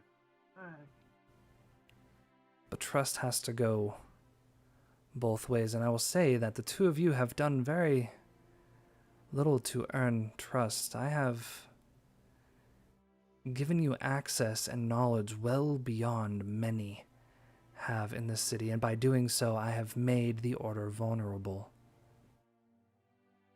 And yet, you don't have the decency to trust that when I say these people will be kept safe and secure, that is the truth. Not sure what I can do about that. I can't have lying amongst the crew. Safe and secure doesn't mean free and happy. Are you saying she's free and happy now? I don't know what you intend with her.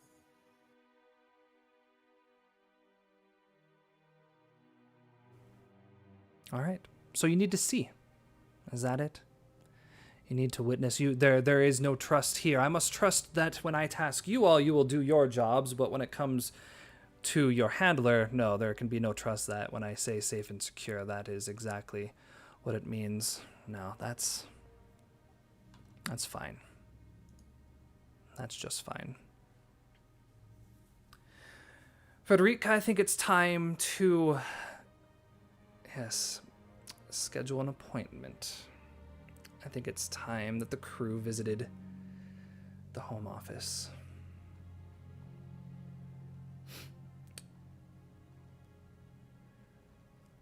Let's take a look. Road trip. Give me 1 second here. Have to go back through my notes.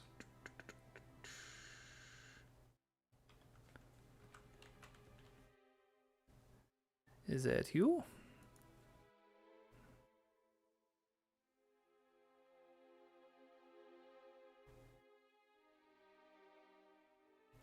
Sorry, computer's running a bit slow as I'm pulling up my notes here.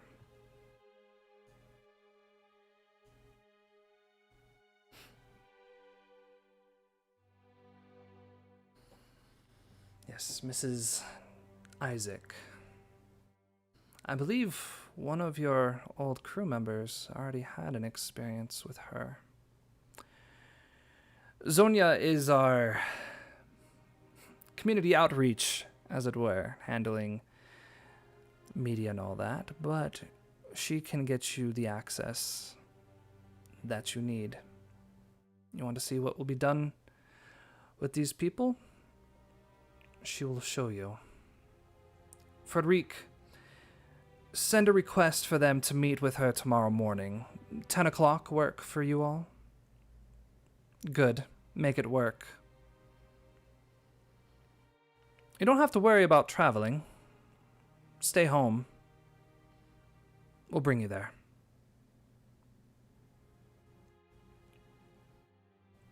Just understand, this will be the last time. If you wish to go against your commands, disobey your orders, I will have no option but to bring this to the council, and I'm afraid they only deal in absolutes. So take my mercy as I'm offering it to you. I recommend keeping a close eye on this girl. And I guess we'll be seeing each other tomorrow. Frederic, with me.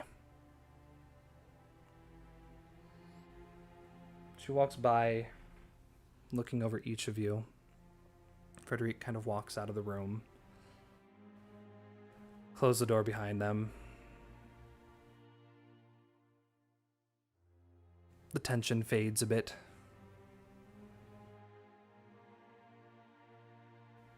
You can hear them walk off, kind of talking a bit. Their voices fade.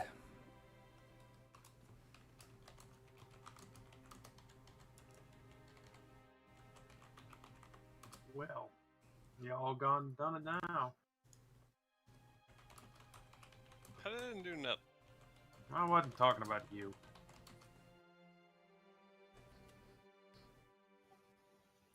You really going to tell me that you trust these people? Of course not.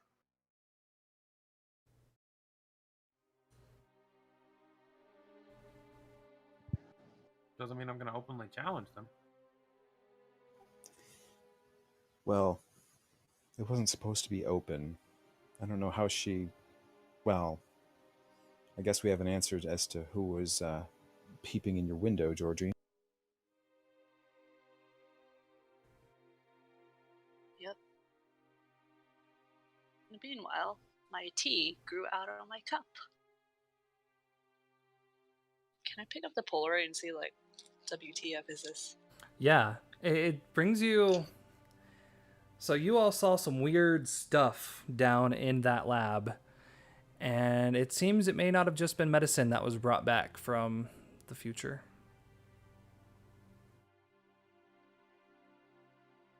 Wow.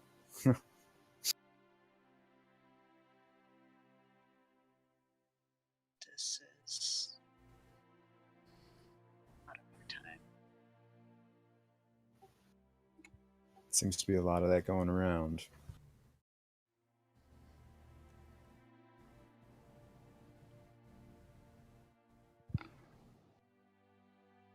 You.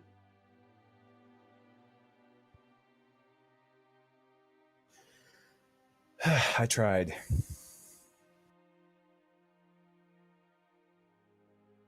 Tried to keep her out of it.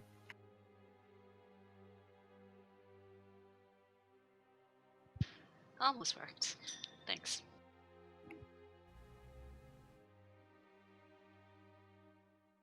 Well, now what are you gonna do? I guess I have to wait and see what tomorrow brings.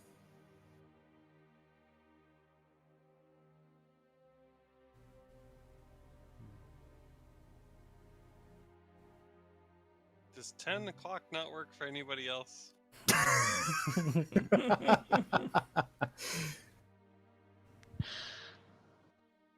It's a bad time. Bad time of day.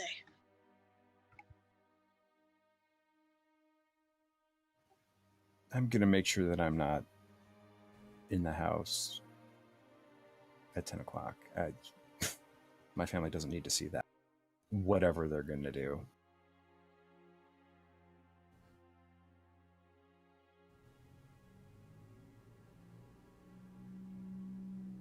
Might as well be here at that point. Yep.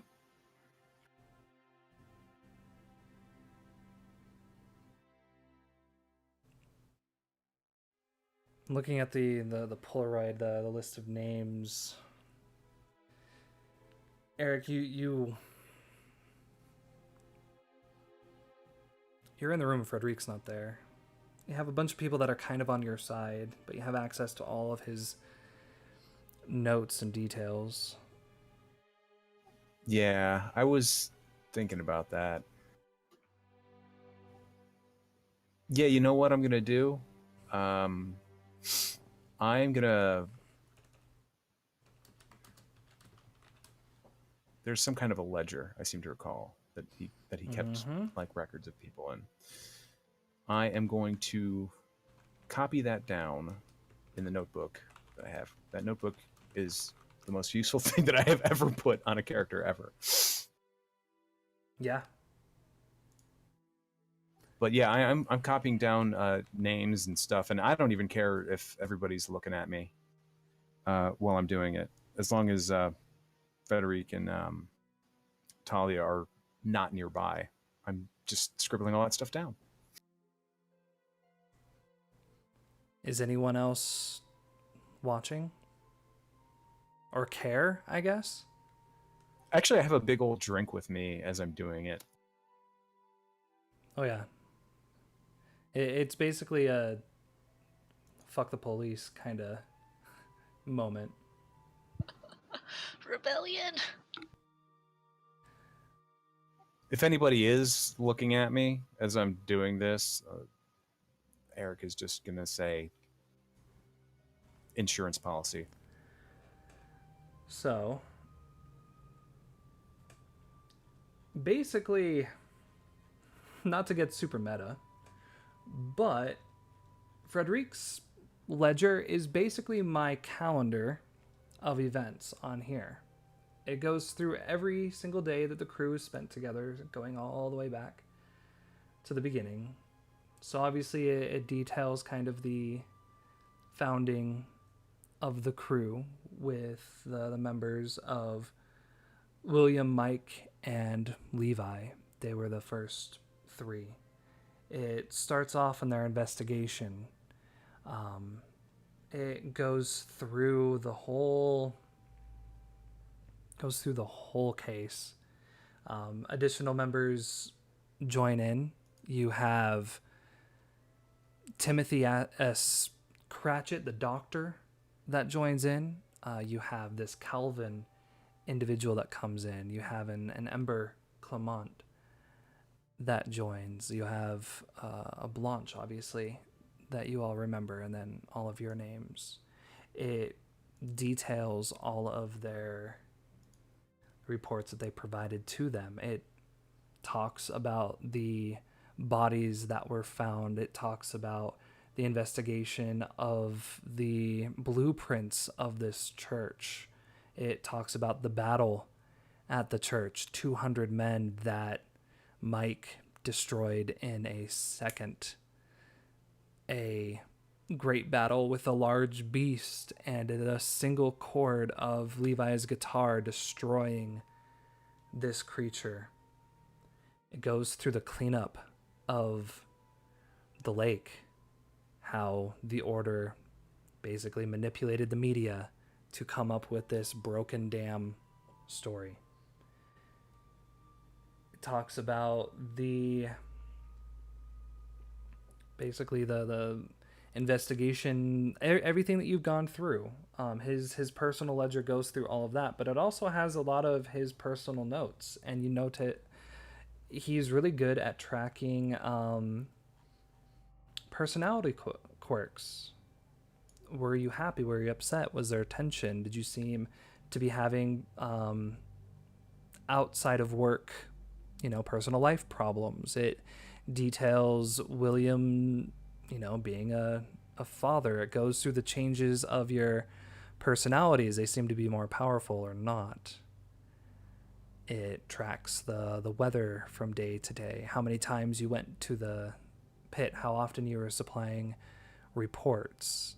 There's a few notes in there about things that he should be focusing on, and definitely towards the more recent times, it's get them to divulge as much information about what they've learned in the slums as they can. Basically, the Order feels like you've been holding back. Obviously, that's true. They weren't sure on what you were holding back on, so continue to push to get more information. As far as things outside of the crew, the council is mentioned a few times. It doesn't have any specifics as far as who might be on the council or anything like that. Obviously, Talia is mentioned, and yeah, there's a name that comes up that you start to recognize, not necessarily the name, but what they're doing. The name is Shuha El Abbas. So I'll just put it in here for you. El Abbas. He likes to watch people and track what they're doing, their movement, their activities. There's things in there of each of you about your day to day. Mike, they have notes about when you went to the Jaded Dragon, Jaded Key. Eric, they have details about your next show. Georgie, they know your exact work schedule. William, they knew of your appointment to meet with the superintendents tomorrow. They have personal details beyond, but this is probably the person that took that picture, that was following William and Eric from the library, the small Middle Eastern looking boy.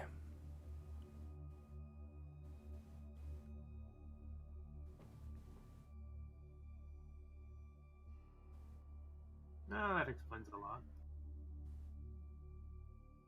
Anybody else super creeped out? Yes. Very. It's in my window. Mm-hmm. Taking pictures. As creepy I've as creepy can recruited get. that little jerk. I'm on to him.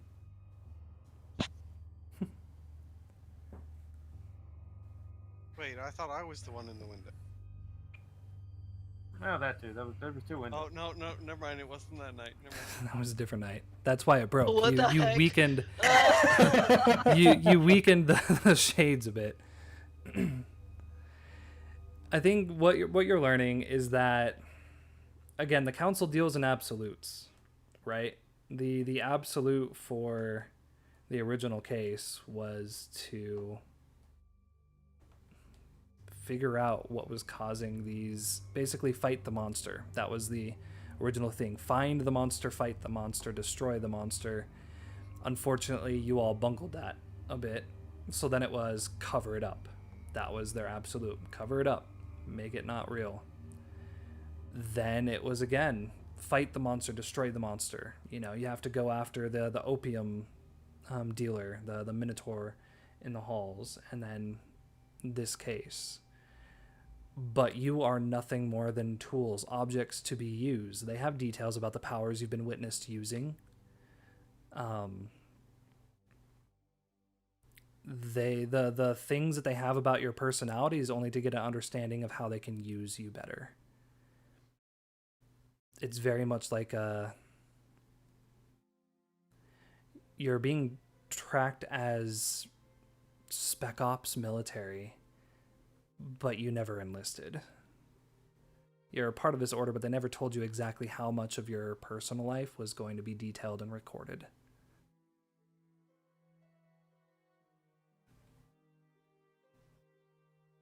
Time to tear it down from the inside, I guess.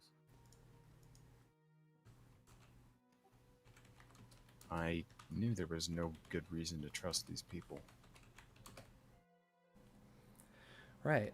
And I think it comes back to almost what their little quote is, the qui monstra prognare priam. It's the, if you fight or if you look into the eyes of monsters for too long, when will you look or find one in the mirror, something like that. They want to fight the dark. They want to be the light in the dark, but the way they do that, they're only worried about the end result, that the monster is destroyed. How they get there, they don't worry about the things that happen in between. So when they tell you to go and find these people, their end result is that they control those people. Now, sure, it could be safe, it could be secure, it could be better than they are now, but it's definitely still control. They want to be the main people in charge. When they task you all to go and find the keeper, it's a test to see how well you do, but it's also you have access that they can't get, right? You're lower down on the food chain. You can ask questions to people and they're not going to assume that it's for ill intent. You're tools to be used, objects to be manipulated. This is exactly why I wanted to keep Willow away from these freaks. Mm-hmm.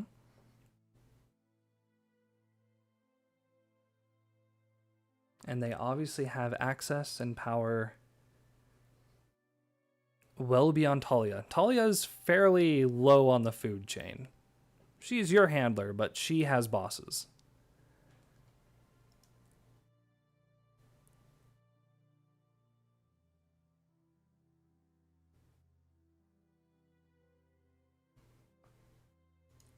So with that copied down, and again, I'm really debating if I want to just send you my... I feel like there might still be some meta stuff in there. I think I gave you the highlights. Everything that you would need. Yeah. This place, you've all learned there's a lot more to it. I mean, there's a frickin' geode that glows red when Talia needs to be teleported here in a moment. Who knows what that's for? Like, what's the game plan behind that? For some reason, Frederic always seems to have a drink ready. He just seems to appear. Like, you don't see a horse for him to ride in. There's a spot for a horse, but it's never there. So the pit itself, I mean, it's just kind of tainted in more than just the scent. all of the places that you are, you just feel their fingerprints on everything. Some can see them as making the hard choices, right? That's probably what they tell themselves. We do what no one else can so that they don't have to deal with the dark.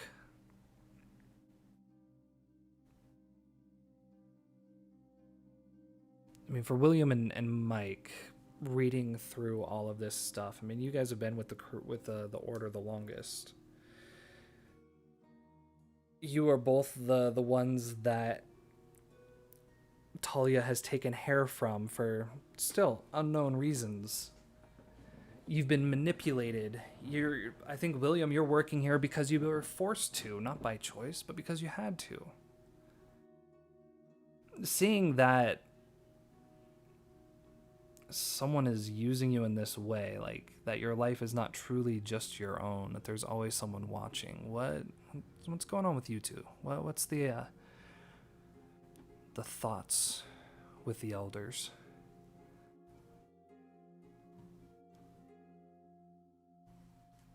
Yeah, I'm ready to burn it down.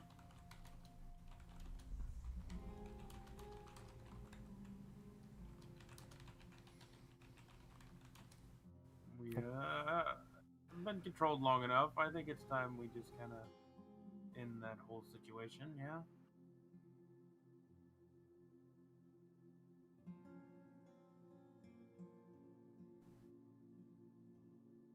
Eric, you already know that there's legal things happening in the works, right? It's a whole other way of burn it to the ground.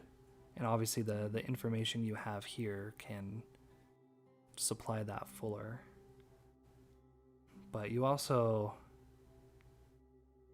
What's one of your biggest things, right? Are you really in control of yourself? Is there someone behind the curtain? Is there someone pulling my strings? And this is definitive proof that absolutely there have been people pulling your damn strings. What's your... When everyone's talking about burning it down, what is Eric seeing? I want to see it go down as well. I don't like the way they operate. I don't like any of this, but I think by the same token, I think that there is maybe some speck of good that they do. I mean, there is terrible stuff out there that needs to be dealt with by people who have extraordinary skills and abilities and things like that. But I don't think I like the way that these guys are doing it. So I think if we're going to tear it down, we need to see if we can have something else in its place, something better. Right. Something to fill the void. Because otherwise it's just going to be monsters roaming the streets willy-nilly. I mean, we saw what happened in the slums. I mean, that was a disaster. Mm-hmm. Yeah, you can't just leave it alone. There are obviously bigger things. Sure, they are certainly a large entity, but you also know that there is someone else, someone that is searching for the power, that knows enough to put Willow and many others at risk, that knows it's a veteran they're looking for, that knew the general location of where to look. Still don't know who that is. You've had many strange experiences throughout the city, and for the most part, it seems like they are trying to help people, but maybe not always in the best way. Do we feel like this is a restructuring of our crew theme? Yeah, a little bit. Like sitting at the table, you've you've opened the book, right? You've looked behind the curtain of the order. You know, you have the choice. You can still cut aside the personal emotions, right? Do your job, do your task, and bring this girl to them. And chances are, you know, she's at least not going to be caught by whoever else is looking for her, but she'll be there. Or you can come up with your game plan now. You have an idea of the dangers you're going to face. It's not going to be easy for you to do this. You know that there's obviously a larger structure. There's safe houses all over. There's keepers. There's this kid. There's this strange dark tower that only appears every once in a while. Doesn't seem to have a key area there. So I think this is a perfect time to redo the crew. I know it's a little bit late, but we haven't used it that often. We definitely haven't used the crew themes very often, and I think we're getting into a point where we could use quite a bit of them. So when we look through,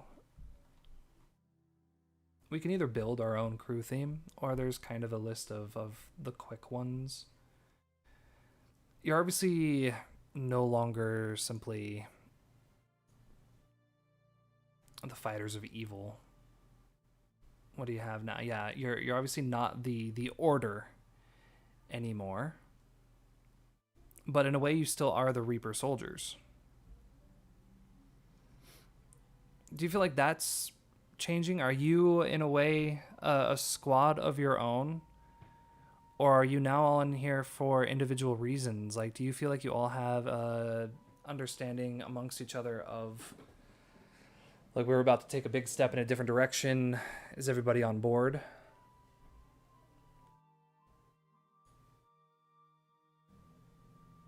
Well, I mean, I do know that none of us really have any love for the Order.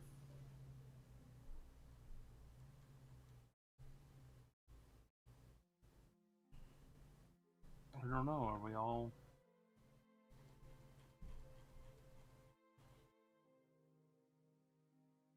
I don't know, man. I don't like the Order at all. So.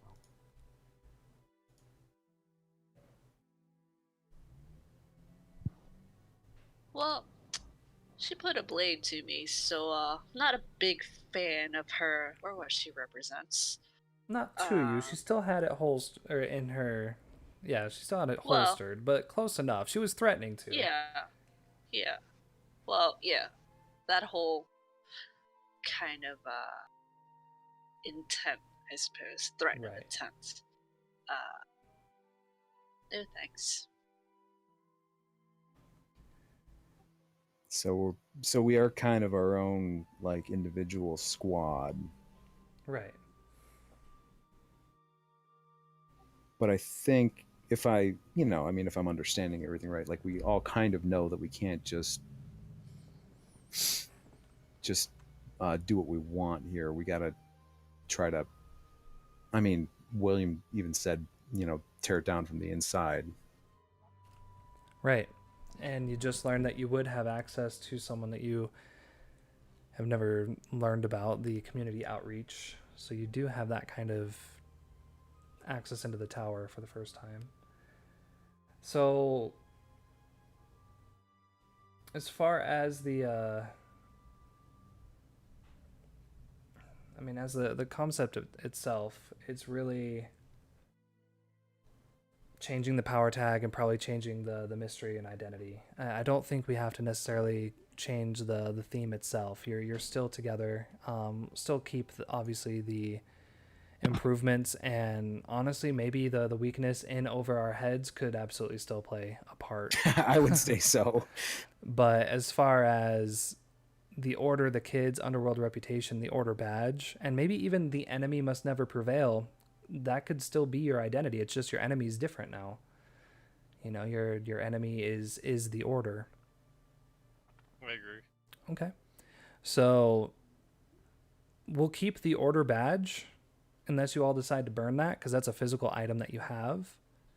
But let's come up with some power tags that are a bit more useful for you as you start to go down this journey. So I'm going to just copy over all of that. It's going to be a whole big long thing of text, but those are all of the questions that you have available for crew theme to create the power tag. So you have, how do you help, assist, or support one another?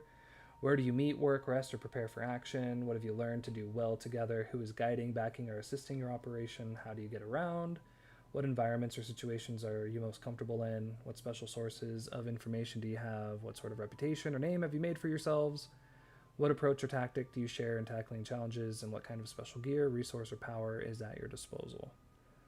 I think that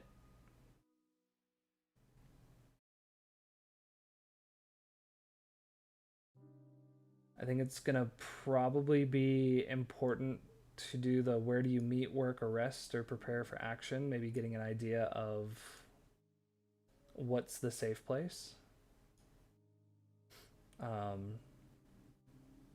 Giving yourself some advantages of either like what environments or situations are you most comfortable in. I'm not sure if you've gotten any access to any special gear, but you still have access to some resources as long as you have it. So that's a power tag that's kind of got a timeline on it.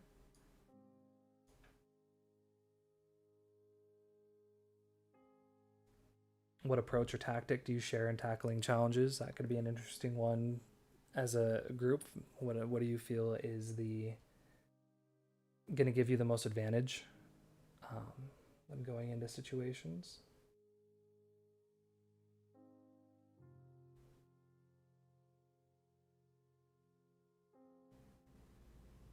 So what do we think here?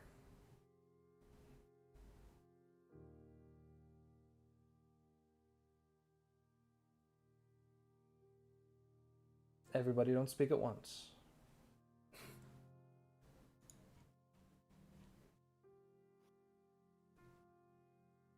I think we should definitely consider a new place to meet up, but the problem is I was first thinking about the seminary, but she basically grilled me about it, and I told her that I'd been at the seminary, so that's blown.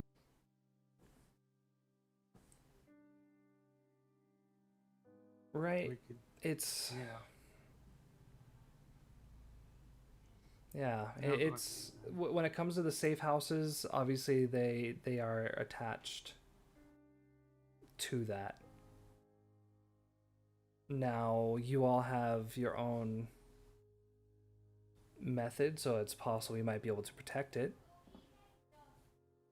But yeah, I would say the safe houses themselves are a bit too well known.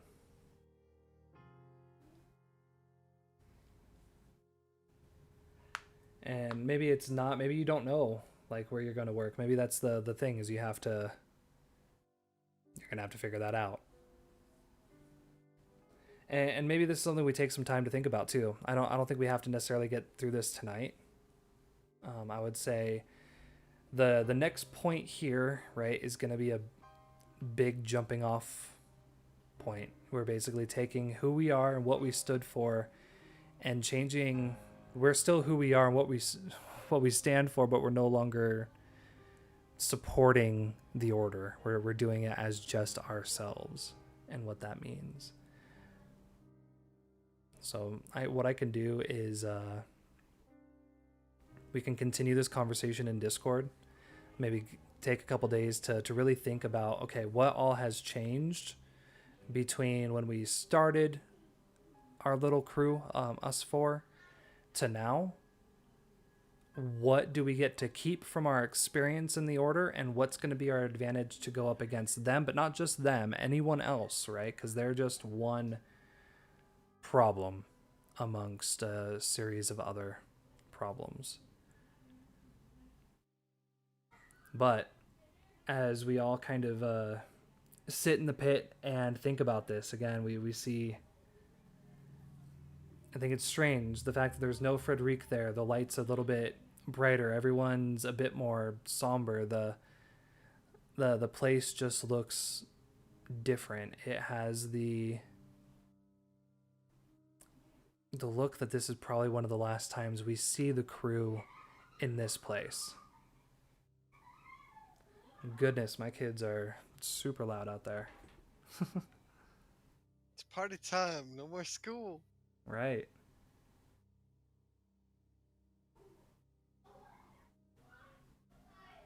Not sure what they're up to. They're just having fun. Yeah.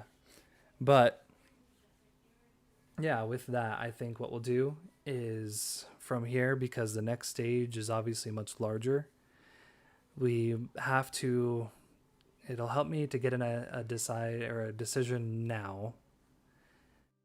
Does the group accept the invitation to the Dark Tower tomorrow? Or is the group rejecting that invitation to go and begin their plans to take down the Order while protecting Willow?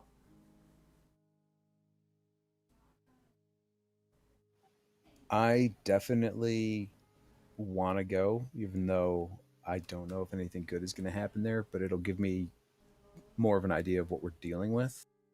Yeah, I agree. Yeah, nothing good's gonna happen, but if we don't go, we might not be able to figure out where it's at. Right. Right. Yep, because they don't know that you're leaving yet. That little aha moment hasn't come yet. Okay. So when we start next week, we will have a couple new power tags for our crew as their mindset changes a bit, and we will start basically with them being invited to the Dark Tower for the first time to meet with Zonia Isaac and see what there is to see. So yeah, with that, we'll end tonight's session. I know getting back after a little break, I know it's a bit rough, so thanks everybody for sticking through tonight. I think we're definitely getting close. It's ramping up towards an end of some sort, so it's gonna be fun. Maybe our end. Yeah, that's possible. Oh, man. We got this. It's okay. It's possible. But as always, thank you all for playing. Thanks anybody out there that might be watching. We'll be back next week with more excitement, and we'll talk to you then. Take care.